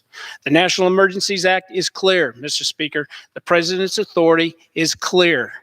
The president is acting within the authority that Congress has given him. And with that, Mr. Speaker, I would urge a no vote on this resolution, and I would yield back the balance of my time. From Missouri yields back the balance of his time. Gentleman from Georgia is recognized. Thank you, Mr. Speaker. In approving the joint resolution terminating President Trump's illegal power grab, the House will make clear that nothing is more fundamental to the functioning of our democracy than the separation of powers among the 3 co-equal branches of government. The facts are clear. President Trump failed to convince a skeptical Congress to pay for an ineffective border wall. Instead, I urge now my colleagues to support this resolution, but I must ask you to ask yourself this question. Will you allow your solemn vow of loyalty to President Trump to override your oath of office and your vow of fidelity to the Constitution? Gentleman's time has expired.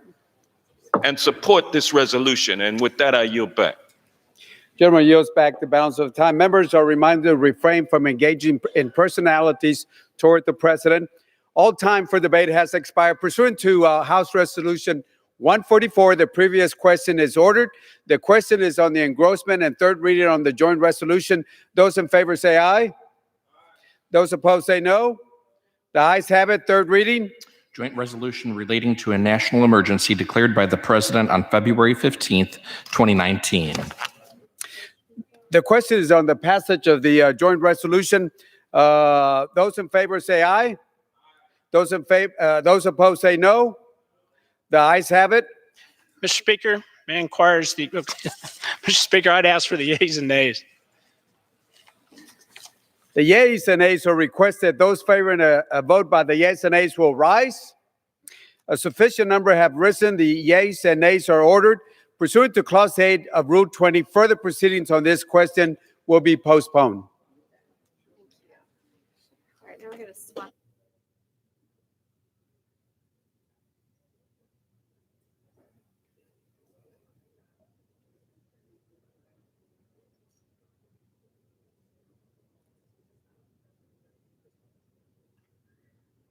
To Clause 8 of Rule 20, the chair will postpone further proceedings today on the motions to suspend the rules on which a recorded vote or the yeas and nays are ordered or votes objected to under Clause 6 of Rule 20. The House will resume proceedings on postponed questions at a later time.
For what purpose does the gentleman from Arizona seek recognition? Thank you, Mr. Speaker, and I move that the House suspend the rules and pass the bill S-47.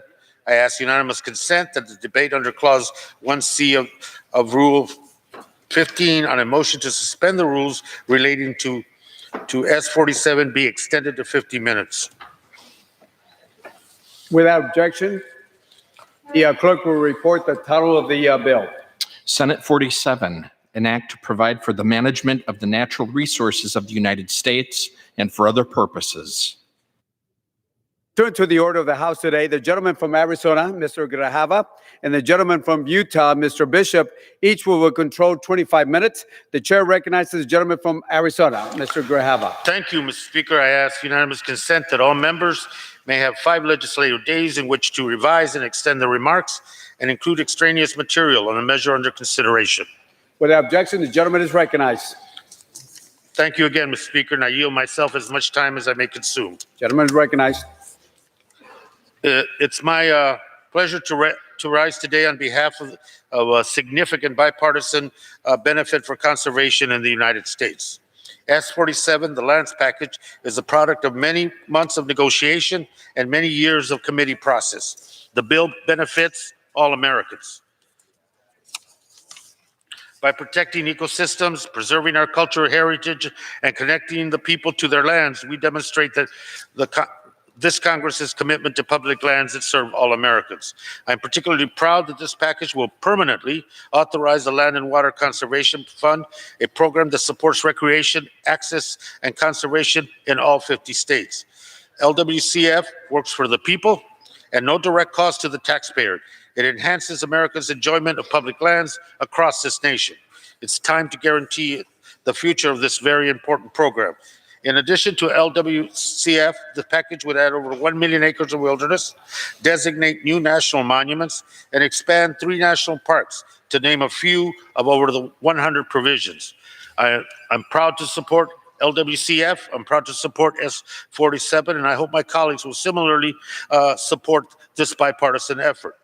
I want to offer my sincere thanks to my fellow collaborators on the legislation, Congressman Bishop and Senators Murkowski, Manchin, and Cantwell. Their willingness to work and to compromise was crucial in turning this bill into a reality. I congratulate them on their efforts. With that, Mr. Speaker, I reserve the balance of my time. Gentleman from Arizona reserves the balance of his time. Gentleman from Utah is recognized. Thank you, Mr. Speaker. I yield myself such time as I may consume. Gentleman is recognized. Look, when I became chairman of this committee, I vowed never to do this kind of a package. I thought that each bill deserved to be debated and to be moved as a standalone. Basically, we in the House did that. Unfortunately, the Senate did not, which is why there are at least 63 House-passed bills in this package, 62 of which were passed on suspension, that have been sitting in the Senate languishing for up to a year and a half. If somebody says they don't have time to look at all the stuff that's in here, there have been months that have been able to look at this stuff as it's been sitting over in the Senate. Much of it is of parochial significance, which means it solves local challenges. The very basis of all the bills that are in here is to put people above government. If indeed we're going to have public lands, there should be access to those lands. That's one of the reasons why, for the first time in years, we've had some sportsmen's activities that are put into this particular bill. So the sportsman can assume if they're on public land, it's going to be open for recreational hunting and fishing and shooting and all manners of kind of outdoor recreation, unless it is specifically closed. And a land manager cannot be arbitrary with that. If they're going to close it, there has to be a public process to go through that mandates consultation with local officials.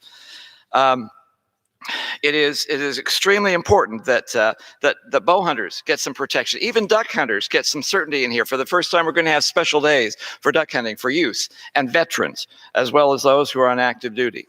For the first time, there is real reforms of the Land and Water Conservation Fund. When that program was established a half century ago, 60% of all the land was supposed to go into the state and local funds. Those are the programs that your constituents are calling you and saying, these are the good things and why this program should be reauthorized. But when that cap was taken off, the amount of money going to state and local programs was reduced to the time of the Obama administration. It was down to 12%. Everything else was for land acquisition. This bill reforms that permanently by saying no less than 40% has to go to those state and local funds that your constituents like. No less than 3% has to go to fulfilling facility recreation access. That means that we are, for the first time now, really empowering people and communities, state and local governments, as well as sportsmen. Look, I've always said that I want to shrink the federal estate. This bill finally does shrink the federal estate in my state as well as nationwide. We create 4 new monuments in this bill, but the right way, not expecting a president to make a declaration, but actually for the Congress to pass a bill, to debate the bill, and then to pass the bill at the same time. This administration actually did use the Antiquities Act on one of these monuments, nice and cute, but we're going to do it the right way in this particular bill. We're going to do wilderness the right way. No longer should an agency simply create wilderness by dicta or by fiat. Congress will make those decisions of what is wilderness and what is not going to be wilderness. Let me talk for just a second about wilderness because it has some controversy in here. Over half the wilderness that is established in this section of bills is in my home state of Utah. But as Mr. Curtis will tell you, the county commissioners, the local officials endorse this action. They are happy with it because they gain access to other areas that can promote recreation and economic development, which they have been trying to get for several decades. A quarter of this is also in California in one district. So we create wilderness in a national park, but at the same time, we're taking wilderness study areas and releasing those. At the same time, we are making exchanges so that some of the lands go into trust funds for education purposes to fund the education of our kids, something the East doesn't need, but those of us who live in the federally controlled West, we desperately need to do that. For the first time, we are taking Egypt, and we're actually going to have some transparency so we will really know what it costs for environmental litigation. These are all issues we have been talking about for years in the House. These are issues that we repeatedly passed in the House. But for now, we have a chance of actually making it happen. Is this bill perfect? No. It's too big to be perfect. Is the process for creating this perfect? Hell no. But I am perfectly satisfied and willing to vote for this because without this, there will be no progress. The status quo will be maintained, and that is bad. Look, Senator Graham used to say, if I'm going from Washington back to Houston, I get as far as Memphis, that's not bad. If I end up in Boston, it's bad. But for Memphis, that's not necessarily bad. We have been complaining for years about elements that are in this package of bills, and now we have the chance to actually be positive, to get to Memphis and beyond, to actually get something done. And if someone says it's not good enough, I'm holding out for something better. We are holding out for something that never has been and never will be. And the lie, and it puts to the lie the complaints that we have exaggerated in the past. Congress is finally ready to act. We should not refuse the solutions that are in front of us right now. This is a step forward, and this obviously is better than the alternatives. I urge adoption of this package of compromise bills that have been worked out in advance, and I appreciate my colleagues on the Democrat side who worked so hard to try and come up with a package of bills that we can all support. With that, I yield back, but I reserve the balance of our time. Gentleman from Utah reserves the balance of his time. Gentleman from Arizona is recognized. Thank you, Mr. Speaker, and I yield 1 minute to the gentleman from South Carolina, Mr. Cunningham, and a member of the Resources Committee. Gentleman from South Carolina is recognized for 1 minute. Thank you, Mr. Speaker. I am proud to stand here today in support of H.R. 972, the Reconstruction Era National Historical Park Act. I joined Majority Whip Clyburn in reintroducing the Reconstruction Era National Historic Park Act, which expands the Reconstruction Era National Monument in Beaufort, South Carolina, and makes it a national park. This bill also creates a national network of Reconstruction Era historical sites so they can receive the recognition that they deserve. The Low Country's vibrant Reconstruction history is often overlooked or misunderstood, and this act would seek to correct that. I am honored to work with Majority Whip Clyburn to preserve, protect, and promote Reconstruction history. I urge my colleagues to support H.R. 972. Thank you, Mr. Speaker. I yield back my time. Gentleman yields back balance of time. Gentleman from Arizona reserves the balance of his time. Gentleman from Utah is recognized. I'm pleased to yield 2 minutes to the Dean of the House, someone who has forgot more about public lands than the rest of us will ever know. Gentleman from Alaska, Mr. Young. Gentleman from Alaska is recognized for 2 minutes. Mr. Speaker, and I have a sense to revive and extend. Without objection. Again, I want to thank Chairman Bishop, Chairman Grijalva for their work on this legislation. This is a proud moment. We listened to a lot of angst a while ago, and now we look at two people working together to solve a problem. This is how Congress should work. I'm especially proud of this legislation because, as the chairman mentioned, 62 pieces of legislation that passed this House are in this bill somewhere, including 5 which are mine. You know, really, I think it's important to the state of Alaska. And what this bill does, as mentioned by the chairman and the past chairman, is gives opportunity to everybody to be involved. As the chairman said, it may not be everything we want. I had a couple things we didn't get in it, but this is the beginning of working together on public lands as they should be, with those that are directly involved in it. The legislation was in this bill of mine were the Native veterans or Alaska Native veterans and selection of lands. First time, it's been trying 15 years and we finally got it done. It also has and expands the long overdue sand and gravel mineral rights of Alaska Natives in Barrow. A lot of this land surrounds Native villages. And so this legislation solves a lot of those conflicts and everybody supports it. I'm very excited about this legislation. I want to thank my senators for working on it and finally getting it done. But most of all, the committee, the Natural Resources Committee, where I was chairman for 6 years. This is a good piece of legislation, and I urge the passage of this legislation. With that, I yield back the balance of my time. Gentleman from Alaska yields back the balance of time. Gentleman from Utah reserves his balance of his time. Gentleman from Arizona is now recognized. Mr. Speaker, thank you. I yield 1 minute to the gentleman from Colorado, member of the Resources Committee, Mr. DeGoose. Gentleman from Colorado is recognized for 1 minute.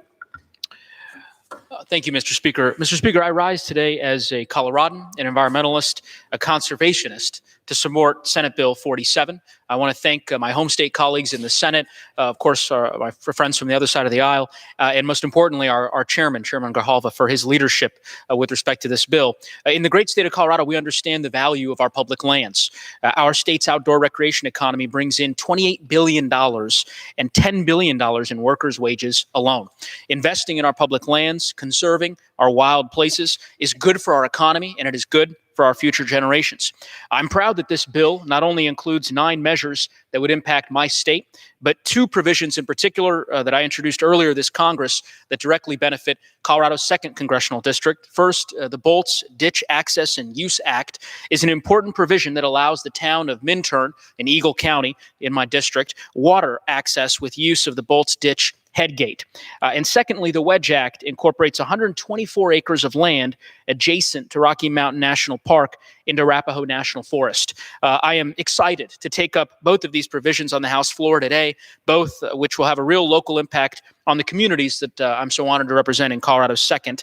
Not only this, but of course, Senate Bill 47 provides permanent authorization of the Land and Water Conservation Fund, which is long overdue and a milestone for future generations. And so with that, would urge my colleagues to support this bill and look forward to continuing the work to conserve our public lands. And I yield back. Gentleman from Colorado yields back the balance of his time. Gentleman from Arizona reserves the balance of his time. And gentleman from Utah is now recognized. I'm pleased to yield 2 minutes to my colleague from Utah, the gentleman, Mr. Curtis. Gentleman from Utah is recognized for 2 minutes. Mr. Curtis. Mr. Speaker, I rise today in support of this very important package, S47, the Natural Resources Management Act.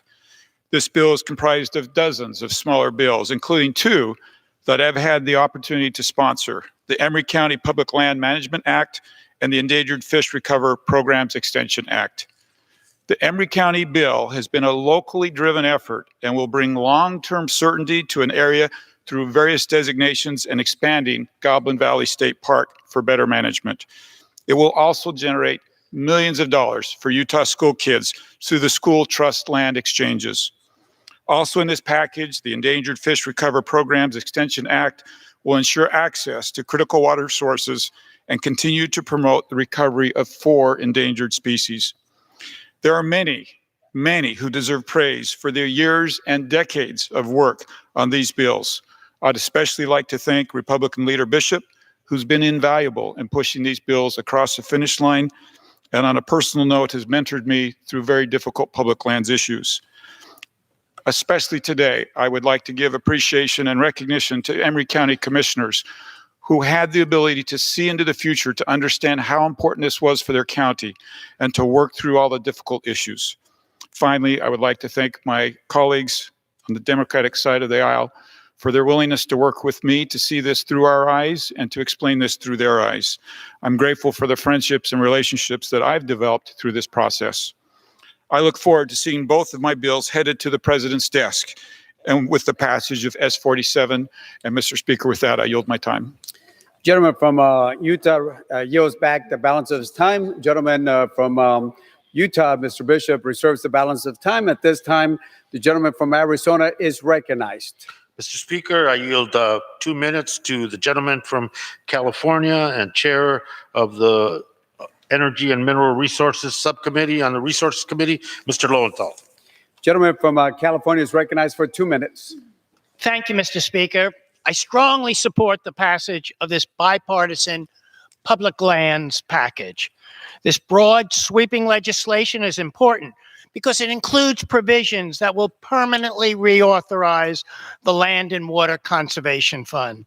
But it'll also designate over 1 million acres of wilderness on federal lands in states across the West, including over 300,000 acres in California alone.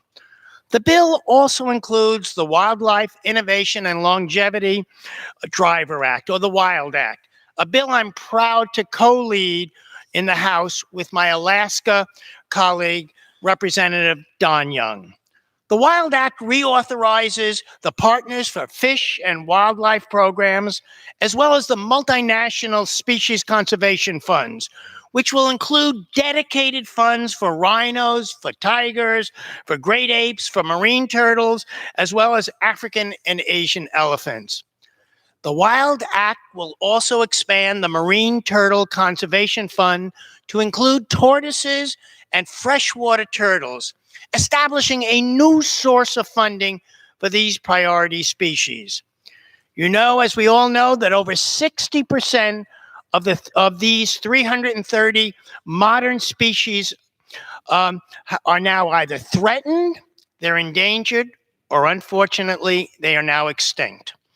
The WILD Act will also protect ecosystems and wildlife from invasive species through the development of strategic plans for reducing invasive species populations on land or water that is managed by federal agencies. Finally, the WILD Act also includes a newly created Theodore Roosevelt Genius Prize, a concept that will encourage innovation in wildlife conservation, combating wildlife trafficking and poaching, protecting endangered species, as well as other areas.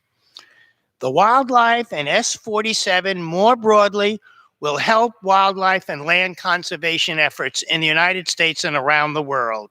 I strongly support this legislation, and I urge my colleagues to do the same, and I yield back. Gentleman from California yields the balance of his time. Gentleman from Arizona reserves the balance of his time. Gentleman from Utah is recognized. I'm pleased to announce or to recognize one of the senior members from Kentucky who can talk about how you do a monument the right way. Mr. Rogers, for a minute. Gentleman from Kentucky is recognized for 1 minute.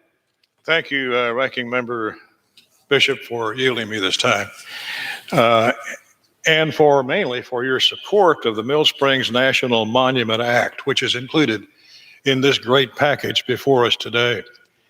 And you did it the right way, Mr. Chairman. The nonprofit Mill Springs Battlefield Association has worked tirelessly for nearly 3 decades to preserve and maintain more than 900 acres to honor and commemorate the first major Union victory in the Civil War, even constructing a 10,000 square foot visitor center and museum at the site where the National Cemetery is located. I was proud to introduce legislation that would add this historic battlefield in Kentucky's Wayne and Pulaski counties to the National Park System. Enactment of S-27 today will ensure that this national treasure is protected, preserved, and promoted well into the future. I therefore urge your support, and especially to Mr. Bishop, who over the years as chairman of the committee worked with us in great detail on this project. I want to especially say my thanks to Ranking Member Bishop and the committee. I yield. Kentucky yields back the balance of his time. Gentleman from Utah reserves the balance of his time. Gentleman from Arizona is now recognized. Mr. Speaker, I yield 1 minute to the gentlelady from New Mexico, Chair of the Public Lands Subcommittee on the Resources Committee, Ms. Holland. Gentlewoman from New Mexico is recognized for 1 minute. Thank you, Mr. Chairman. Mr. Speaker, as a 35th generation New Mexican, I rise today in support of Senate Bill 47. This bill represents a major victory for conservation, and I want to congratulate the chairman and his co-drafters on its success. In my home state of New Mexico, new protections in the Oregon Mountains, the Cerros del Norte, and San Juan County will add over 250,000 acres of new wilderness, the highest conservation protection this Congress can bestow. These lands will preserve our ecosystems, protect access to clean, consistent water flows, and help our state to begin to adapt to the realities of climate change. By permanently authorizing the Land and Water Conservation Fund, S47 will help my home state and every state in this nation, and I strongly encourage my colleagues to vote yes. With that, Mr. Speaker, I yield back. Gentlewoman from New Mexico yields back the balance of her time. Gentleman from Arizona reserves the balance of his time. Gentleman from Utah is recognized. I'm pleased to yield 2 minutes to the gentleman from Oregon, someone who used to be on our committee but went over to the dark side and is now former chairman somewhere else, Mr. Walden. Gentleman from Oregon is recognized for 2 minutes. I thank the gentleman as the top Republican on the Energy and Commerce Committee. We enjoy the relationship and camaraderie we have with the Natural Resources Committee. And I want to thank the gentleman from Utah and my friend, Mr. Gahalva, the chairman of the committee, for once again bringing this measure forward affecting Crooked River Ranch. The Crooked River Ranch Fire Protection Act is essential to saving lives in Central Oregon. With another wildfire season just on the horizon, the people of Crooked River Ranch are really deeply concerned that they could become the next Paradise, California. And they're deeply concerned that their community could be turned into ash as wildfire feeds off the dense fuel loads that surround this community of 5,000 people. And they're there because of a lack of proper management to thin out the fuel loads, because this area is in a wilderness study area. And what we're doing here is moving the boundary back about 800 acres. So at the BLM, it will all stay public. The BLM can come in and use mechanical treatment literally to reduce juniper and sagebrush so that the firefighters can come in and fight fire if they do get one. We know what happens in this kind of terrain.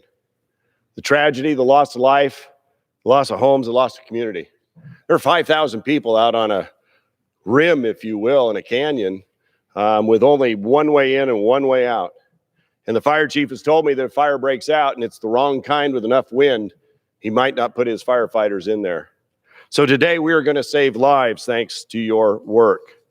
Harry Ward, the fire chief, said, "This has created a dangerous environment and continues to threaten the people that live there. This legislation will adjust that WSA. The important public safety legislation will give peace of mind to the residents of Crooked River Ranch. Last year, a fire only a few miles away burned 2,000 acres. It destroyed 2 homes in less than a day. The next fire season is not far away. We do not want to see images like this of homes turned to ash and lives destroyed in Central Oregon, where we have a real opportunity to prevent that from happening thanks to this bipartisan legislation. So I want to thank my senators who worked on this. I want to thank Mr. Gahalva, Mr. Bishop for their work on this, and I appreciate your bringing it in as part of the package of bills that now will go to President Trump, who I'm convinced will sign it into law. With that, Mr. Speaker, I yield back the balance of my time. Gentleman from Oregon yields back the balance of his time. Gentleman from Utah reserves the balance of his time. Gentleman from Arizona is recognized.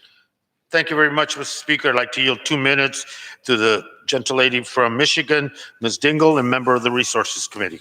Gentlewoman from Michigan is recognized. Thank you, Mr. Speaker. And I thank the gentleman from Arizona for yielding and for his leadership on this issue. I rise in strong support of S47, the National Resources Management Act. And as my colleague from Utah so eloquently stated, this landmark public lands legislation is the product of years, decades of work at the committee level and months of bipartisan, bicameral negotiations, and includes support from key conservation, sportsmen, and environmental stakeholders. The outstanding provisions in this bill will enshrine and safeguard our nation's conservation legacy for decades to come. This begins with permanent reauthorization of the Land and Water Conservation Fund. It should never have expired. Permanent reauthorization of LWCF will mean this program and its important work can continue unimpeded for future generations. Almost 20 years ago, John Dingell led the first effort to permanently reauthorize it. With his friends, Don Young, George Miller, Billy Tozan, and Chris John, geographically and diverse group of leaders who happen to like the outdoors and, yes, hunting and fishing. The LWCF funding has protected some of our country's most treasured national resources while creating jobs, supporting local economies, and providing countless opportunities for recreation. Since 1965, LWCS has provided over $3.9 billion for over 40,000 projects in every county across this country, with every $1 invested returning $4 in economic value. This benefits every congressional district, every county, every state in this country. Preserving our beautiful and iconic places matters to us all and was the reason for initially starting it. Being here today, the first day, I'm not going to take that long. Being here with this bipartisan group of people working to preserve our land, he's looking up above and saying, well done, all of you. Thank you very much. Gentlewoman from Michigan yields back the balance of time. Gentleman from Arizona reserves the balance of his time. Gentleman from Utah is recognized. I yield 1 minute to one of the hardworking members of our committee, the gentleman from Virginia, Mr. Whitman. Gentleman from Virginia is recognized. Mr. Speaker, I rise today in strong support of S47, the Natural Resources Management Act. Mr. Speaker, this bill signifies a strong bipartisan consensus and commitment to protecting our nation's public resources, including parks, wildlife, habitat, and access to the outdoors. Today's vote will help preserve thousands of acres of public land so that Americans can visit, explore, fish, hunt, and enjoy wildlife in the outdoors for generations to come. And I'm particularly proud of the measure which will provide long-term sustainability of the Land and Water Conservation Fund. I'm also proud to see the important sportsmen's titles included in this bill that will expand access for recreation, fishing, and hunting on public lands. I'd like to thank Ranking Member Bishop, Chairman Grijalva, for their tireless work to help make this bill a reality. As a lifelong sportsman and supporter of our nation's refuges, parks, and public lands, I urge every member of this body to support this legislation so that we can provide permanent stability for the Land and Water Conservation Fund to improve access for sportsmen and to conserve wildlife habitat for future generations. Mr. Speaker, I reserve the balance of my time. Gentleman from Virginia yields back the balance of time. Gentleman from Utah reserves the balance of time. Gentleman from Arizona is recognized. Thank you, Mr. Speaker. I yield 1 minute to a member of the Resources Committee, the gentleman from Nevada, Mr. Horstford. Gentleman from Nevada is recognized for 1 minute. Thank you, Mr. Speaker, and thank you, Mr. Chairman, and to the ranking member. As representative of Nevada's 4th Congressional District, a district that is home to over 50,000 square miles of geographically diverse land, including several national monuments and parks, I am proud to voice my support for the Natural Resources Management Act. As we've heard, this bill permanently reauthorizes the Land and Water Conservation Fund, an integral conservation program that has provided the state of Nevada with $40 million for investment in local parks and another $60 million to benefit our public lands. Moreover, this bill expands access to outdoor recreation opportunities for communities across America. Outdoor recreation is a vital aspect of Nevada's economy. In 2017, it supported nearly 90,000 jobs, contributed $4 billion in wages, and spurred $12 billion of consumer spending in our state. I am proud to vote for this bill to expand outdoor recreation opportunities, particularly for our underserved communities, many of whom depend on federal funding to develop parks and recreation. As the 116th Congress continues, I look forward to working with my colleagues on both sides of the aisle to continue to develop conservation programs that work for all of America. I yield back. Gentleman from Nevada yields back the balance of the time. Gentleman from Arizona reserves the balance of his time. Gentleman from Utah is recognized. I'm pleased to yield a minute to a gentleman who has never been on our committee, but we have appreciated his friendship in helping to move this package. Then, gentleman from North Carolina, Mr. McHenry. Gentleman from North Carolina is recognized for 1 minute. I want to thank the former chairman and the ranking member for bringing this package today and the bipartisan work that we are advocating for here on the House floor. I rise in support of this important bill for two reasons. Two reasons directly related to Western North Carolina, where I'm honored to represent. First, it has a permanent reauthorization of the Land and Water Conservation Fund. This is a very important program that uses offshore energy resources to fund protecting lands that are of national importance, our rivers, our scenic byways, our lakes. Clean water in Western North Carolina, access to the great outdoors has been a great driver of our economy, and LWCF has helped fund the preservation, protection of those areas. Second, I stand in support of this important bill because it reauthorizes the Blue Ridge National Heritage Area. These two pieces of legislation, the LWCF reauthorization and the Blue Ridge National Heritage Area, are two items that I've sponsored independently of this package, and I'm glad they're a part of this this resolution before us. The Blue Ridge National Heritage Area ensures the preservation of the unique cultural history of Western North Carolina and provides access to our land surrounding the Blue Ridge Parkway. So those two important areas are just a small part of this larger package that has been hammered out in a bipartisan way. I committed to my colleagues and I ask for a yay vote. Gentleman from North Carolina yields the balance of his time. Gentleman from Utah reserves the balance of his time. Gentleman from Arizona is recognized. Thank you very much, Mr. Speaker. I'd like to yield 1 minute to the gentlelady from California, Ms. Hill. Gentleman from California is recognized for 1 minute. Thank you, Mr. Chairman. Thank you, Mr. Speaker. I rise in support of Senate Bill 47. In addition to permanently reauthorizing the Land and Water Conservation Fund, which is of course critically important, this bill also establishes a memorial for the St. Francis Dam disaster. This memorial is a project that has been a priority for my hometown, the city of Santa Clarita, for many years, and the site is just miles from where I grew up and from where my sister now lives. The St. Francis Dam was an integral part of our city's water infrastructure back in the 1920s. On March 12, 1928, the dam failed and the resulting flood killed over 450 people, cost millions of dollars, and destroyed many homes and other property. The collapse of the St. Francis Dam is considered one of the worst civil engineering failures of the 20th century and is the second deadliest disaster in California history.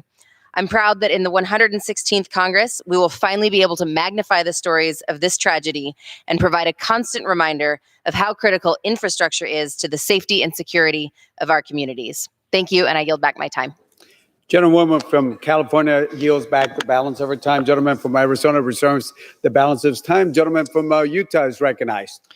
I'm pleased to yield 2 minutes to the gentleman from the state of Washington, we're sending our members all over the place. Used to be a member of our committee. He's moved on to lesser roles now.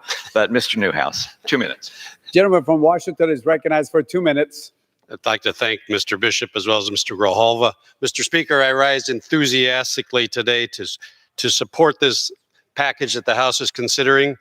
It includes one of my bills, the Yakima River Basin Water Enhancement Project Phase 3 Act. This legislation authorizes the next phase of the Yakima Basin Integrated Plan, which is a decades-long effort to address the vital water needs of the ag community, conservationists, and certainly my constituents throughout the Yakima Basin.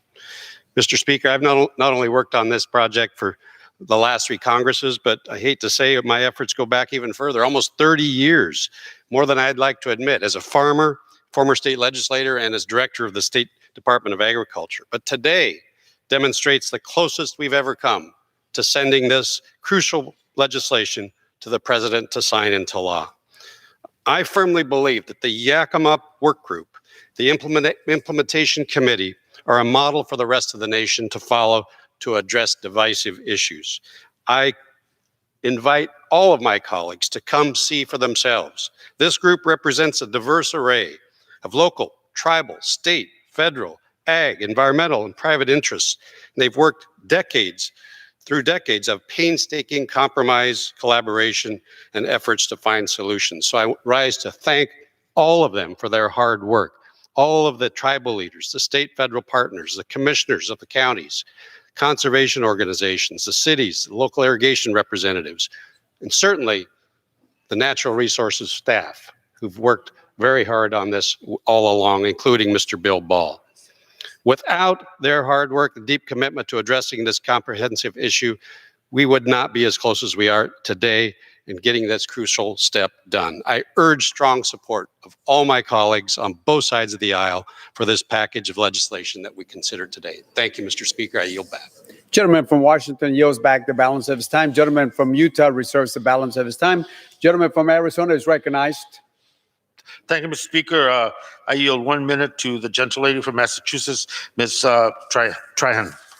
Gentleman from Massachusetts is recognized for 1 minute. Thank you, Mr. Speaker. I rise to commend the gentleman from Arizona and his staff for their tremendous work on this bipartisan bill.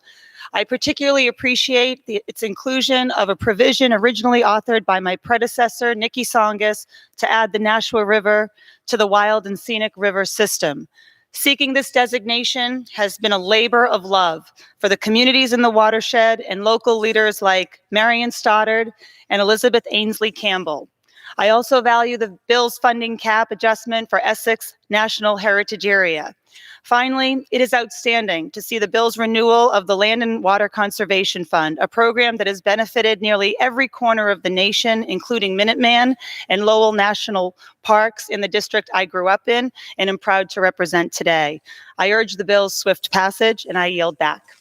Gentlewoman from Massachusetts yields back the balance of her time. Gentleman from Arizona reserves the balance of his time. Gentleman from Utah is recognized. I'm pleased to yield a minute to the gentleman from Montana who worked very hard, especially in December, for the passage of this package, Mr. Gianforte.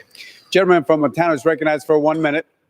Thank you, Mr. Speaker. I rise today in strong support of S47 lands package. I want to thank both the chairman and the ranking member for their bipartisan work on this important bill. Our public lands define our Montana way of life. Three principles guide my approach. First, conserve our public lands, increase public access, and trust our local communities. These principles guided me to protect the gateway to Yellowstone National Park. I met with the residents and community leaders, and the consensus is clear. They don't want mining in Paradise Valley. That's why I introduced the legislation to permanently ban mining on 30,000 acres of public land just outside Yellowstone Park. That measure is included in this package today. This package also permanently reauthorizes the Land and Water Conservation Fund. Susan and I raised our kids hunting, fishing, and backpacking on our public lands in Montana, and I know how critical LWCF is to Montana. Permanently protecting the gateway to Yellowstone and permanently reauthorizing LWCF will help preserve and expand public access to our public lands. I strongly urge passage of this bill that's so important to Montana, and I yield back. Gentleman from Montana yields back the balance of his time. Gentleman from Utah reserves the balance of his time. Gentleman from Arizona is recognized. Thank you, Mr. Speaker. I yield 1 minute to the gentleman from Oregon, Mr. Trey. Gentleman from Oregon is recognized for 1 minute. Thank you, Mr. Speaker. I rise to speak in support of the Natural Resources Management Act, a bipartisan package that includes my bill, the Molalla River Wild Scenic Rivers Act. This legislation would designate over 21 miles of the Molalla River as wild and scenic. a federal designation that will permanently ensure its protection and preservation as one of Oregon's many national state treasures. The idea to designate the Molalla River as a wild scenic recreational river was initiated over 12 years ago by Molalla residents who are looking to preserve and protect their river. I want to acknowledge and thank these community partners, chief among them, the Molalla River Alliance, American Rivers, Molalla River Watch, Northwest Steelheaders, the Oregon Department of Fish and Wildlife, and the city of Molalla. Also like to recognize the efforts of a few key individuals, Mike Moody, John Atkins, Jack Hammond, Mike Clark, Kay Patterson, Craig Roberts, Bill Taylor, David Morick, Bob Reese, and frankly, so many others that have worked tirelessly on this project. It's because of their hard work that the cultural, historical, and recreational benefits of the Molalla River will be protected for generations to come. I urge support for the Natural Resources Management Act, and I yield back. Gentleman from Oregon yields back the balance of time. Gentleman from Arizona reserves the balance of his time. Gentleman from Utah is recognized. And please yield a minute to the gentleman from South Carolina, also a former member of our committee, but also a leader in the sportsman's community, Mr. Duncan. Gentleman from South Carolina is recognized for 1 minute. Thank you, Mr. Speaker, and thank you, Mr. Chairman. As the former chairman of the Congressional Sportsman's Caucus and an avid outdoorsman, I rise today in support of S47, the Natural Resources Management Act. But let's be clear. Where does most of the funding come from to fund the Land and Water Conservation Fund? The Land and Water Conservation Fund is overwhelmingly funded by royalties from offshore oil and gas leasing on the Outer Continental Shelf. It is funded mostly from money energy companies that produce fossil fuels, pay the federal government. Even though we're going to overwhelmingly, even with bipartisan support, permanently reauthorize a program that has enjoyed success since 1964, it will remain in jeopardy. Why? Because many of the Democrats supporting this have also supported this asinine, illogical, and scientifically unfounded proposal called the Green New Deal. A shift under the Green New Deal away from oil and gas to complete dependence on renewables, and you can kiss this fund goodbye. How will they propose to pay for the Land and Water Conservation Fund? I can assure you it won't be from royalties generated by renewable energy. It will be from higher taxes. I support energy exploration and I support conservation, and this bill with as little cost to the American taxpayer. That's why I rise in support. But I implore everyone to think about how counterproductive the Green New Deal really is in actually conserving our precious environment. It's time we hold the New Deal supporters accountable to the lack of logic and science behind their proposals that have been estimated to cost up to $93 trillion. I yield back. Gentleman yields back the balance of the time. Gentleman from Utah reserves the balance of his time. Gentleman from Arizona is recognized. Again, thank you, Mr. Speaker. Yield 1 minute to the gentlelady from Washington, Ms. Schreier. Gentleman from Washington is recognized for 1 minute. Thank you. Thank you, Mr. Grijalva. Thank you, Mr. Speaker. I'm excited to have the opportunity to speak on this bill, and I strongly encourage all of my colleagues to support this important lands package. Now, there's one section, the same as Dan Newhouse's, that is particularly near and dear to my heart and critical for my district and for the state of Washington. It is the Yakima River Basin Integrated Plan that you just heard about. This forward-thinking legislation will ensure water security for our farmers, rivers, salmon, and communities for the foreseeable future. It allows tribes to make important infrastructure improvements, protects local salmon habitat, and therefore is also instrumental in saving our dwindling Puget Sound orcas. I applaud my Republican colleague, Mr. Newhouse, and also our Senators Maria Cantwell and Patty Murray, and so many people who worked hard on this plan to make it come true for the effort they've put in over so many years to see this legislation through. The Yakima Basin Integrated Plan is a model for the rest of the country on how to address water scarcity in a changing climate. Partners with very divergent interests all came together with a common goal of protecting Washington's environment and wildlife and ensuring our communities are resilient in the face of a changing climate. This agreement will help Washington State. Thank you, and I yield back. No, thank you very much. Gentlewoman yields back the balance of time. Gentleman from Arizona reserves the balance of time. Gentleman from Utah is recognized. Thank you. I'm pleased to yield 1 minute to the gentleman from Pennsylvania, Mr. Fitzpatrick. Gentleman from Pennsylvania is recognized for 1 minute. Thank you, Mr. Speaker. Mr. Speaker, I rise today in strong support of the Natural Resources Management Act, and I'm especially proud this bill will permanently reauthorize the Land and Water Conservation Fund. This vital piece of legislation will benefit millions of Americans in innumerable ways, from promoting recreational activity to contributing to our nation's robust economy, along with furthering environmental protection and wildlife conservation. The Land and Water Conservation Fund benefits 98% of counties across the United States and contributes to an economy that encompasses 1 out of 15 American jobs.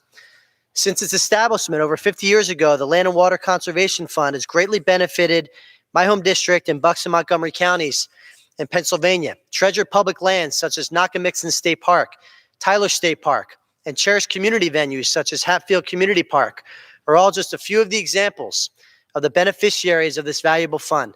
I'm encouraged by the strong bipartisan support of the Land Natural Resources Management Act, and which it has received. And I compliment my colleagues from both sides of the aisle for advancing this. It's long overdue. And I urge all of my colleagues to vote in favor of this bill. Mr. Speaker, I yield back. Gentleman yields back the balance of time. Gentleman from Utah reserves the balance of time. Gentleman from Arizona is recognized. Thank you very much. I would like to recognize for 1 minute the representative of the District of Columbia, Ms. Eleanor Holmes Norton, for her comments. Gentlelady from the District of Columbia is recognized for 1 minute. I thank the gentleman for yielding, and I thank my good friends for working together to produce this magnificent lands package. This lands package takes all our precious lands seriously, including our urban parks. I particularly appreciate that this bill allows the District of Columbia to receive full state grant funding for our city parks. First up is Franklin Park in downtown DC to be rehabilitated with public-private partnership money using federal, local, and private sector funding.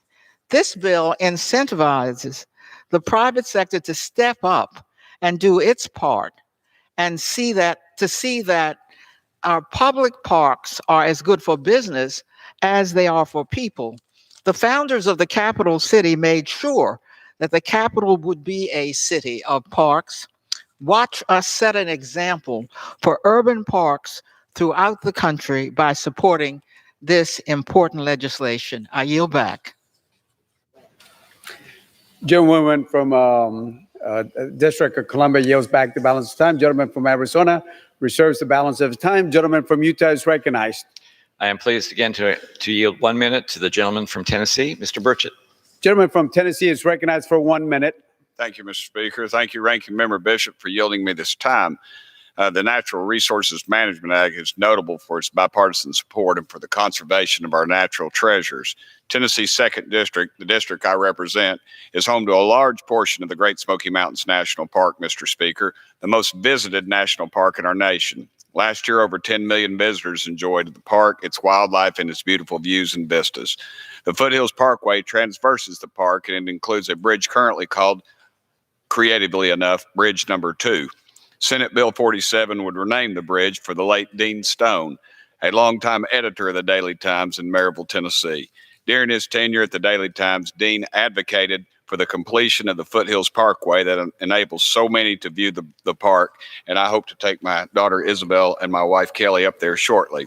Bridge 2 posed one of the greatest challenges to the parkway's completion, and it has been described as an engineering marvel, Mr. Speaker, for the construction techniques that minimized its environmental impact. It's fitting that this bridge bear Dean's name, not only so we can continue our stewardship of these landscapes, but also so that we can honor the people who pushed us to preserve them and increase their accessibility. Thank you, and I yield back the balance of my time. Gentleman from Tennessee yields back the balance of his time. Gentleman from Utah reserves the balance of time. Gentleman from Arizona is recognized.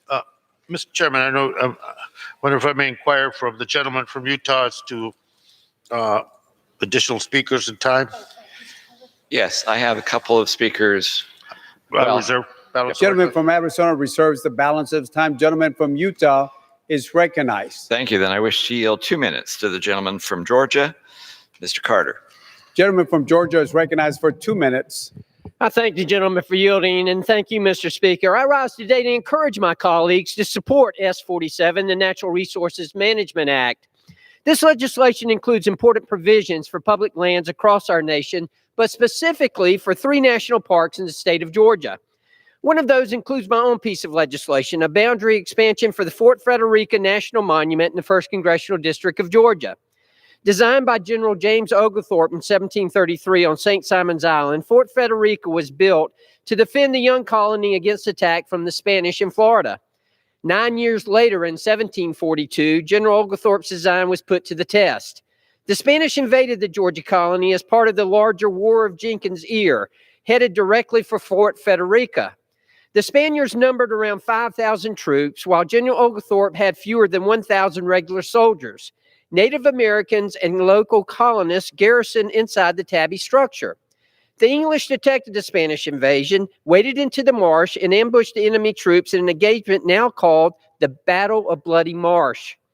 Consequently, the battle turned back the Spanish and was the last of their offensives in the colony of Georgia. This story, Battle and Fort, is an important moment in Georgia history. Taught to elementary students throughout the state as a marker of our resolve and a turning point that helped to create the state of Georgia that we now know. In passing years, specifically with updates in technology, we increase our knowledge of history through new findings. That is exactly the opportunity we have here with Fort Frederica and why we need this legislation. Studies now show that the land just outside the national park boundary was used as a campground and even a battery that protected the area from warships. This bill adjusts the existing Fort Frederica National Monument to include those locations inside the boundary in an effort to better preserve those locations and continue to learn more about this area and the critical events that unfolded here in the 1st Congressional District of Georgia to create our home state of Georgia. This legislation has been in the works for the last 12 years, beginning when the St. Simon's Land Trust temporarily purchased the additional land in 2007. I want to thank the committee for their work on this, and we're Gentleman's preserving the given an history additional for 30 generations seconds. to come, and I yield back. Or less. Or less. Gentleman from Georgia yields back balance of time. Gentleman from Utah reserves the balance of time. Gentleman from Arizona is recognized. Continue to reserve the balance of our time, Mr. Gentleman Speaker. reserves the balance of time. Gentleman from Utah. You have no more speakers, right? I'm ready to quit. Good. With that, Gentleman from Utah is recognized. With that, Mr. Speaker, I appreciate those who have come down and spoken on this particular bill, especially when you can say the word Oglethorpe all the time. It's one of the great names in American history. This is a good piece of legislation that will make some solutions and move us forward. It's not perfect, but it actually solves some problems, many of which are parochial, but are significant local concerns. And that's why this package is here. It passes 63 bills that we have passed in the House, but we're sitting in the Senate. This has a chance of actually bringing some kind of closure to all of that. I urge the favorable adoption of this piece of legislation, and I yield back the balance of our time. Gentleman from Utah yields back the balance of his time. Gentleman from Arizona is recognized. Thank you very much, Mr. Speaker, and thank everyone who voiced their support for S47. I want to, again, before we close and turn to a vote, I want to again express my thanks to my colleagues to help bring this bill before us today. It's a major win for conservation across the United States, and I strongly encourage all my colleagues to vote in favor of this legislation. The American people need to know from this Congress that there is opportunities to produce bipartisan wins, whether it's for conservation or public lands, but more importantly for the people of this country. I think this bill represents that, and I want to extend my appreciation and my thanks to respective staffs on both sides of the aisle for their hard work in bringing this together. As my friend from Utah said at the outset of this conversation, and today, it's not a perfect bill, but it is an effort on the part of many of us that came to this with disparate views, different opinions, and opposition to some of the content of it. It was an effort to try to do something that reflected common ground. I think this bill reflects common ground. I think it is a win for all of us, and I encourage all my colleagues to vote in support of S47, and with that, yield back the balance of my time. Gentleman from Arizona yields back the balance of his time. The question is, will the House suspend the rules and pass Senate 47? Those in favor say aye. Those opposed say no. In the opinion of the chair, 2/3 being the affirmative. Mr. Speaker, Gentleman from Utah. on that, I very reluctantly ask for the yeas and nays. The yeas and nays were requested. All those in favor of taking this vote by the yeas and nays will rise and remain standing until counted. A sufficient number have risen. The yeas and nays are ordered pursuant to Clause 8 of Rule 20. Further proceedings on this question will be postponed. Proceedings will resume on questions previously postponed. Votes will be taken in the following order: passage of House Joint Resolution 46 and the motion to suspend the rules and pass S47. The first electronic vote will be conducted as a 15-minute vote. Pursuant to Clause 9 of Rule 20, remaining electronic votes will be conducted as 5-minute votes.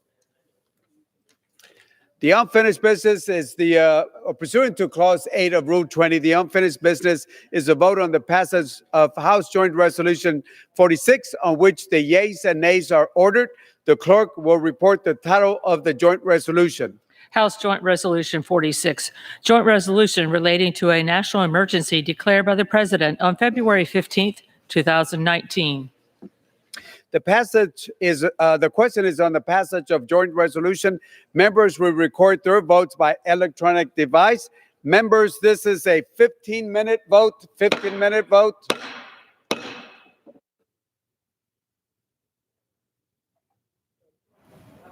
Just moments ago, the House finishing up debate on a natural resources management bill, which was passed by the Senate a couple of weeks ago, overwhelmingly 92-8.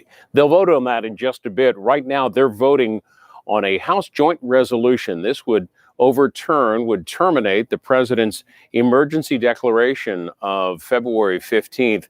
The president using that opportunity, using that declaration to stake more money on border security, in particular for border wall funding, after Congress had approved $1.4 billion in border wall funding. That emergency declaration will include some $3.6 from military construction, $2.5 billion from Department of Defense counter-drug activities, and about $600 million from Treasury forfeiture fund.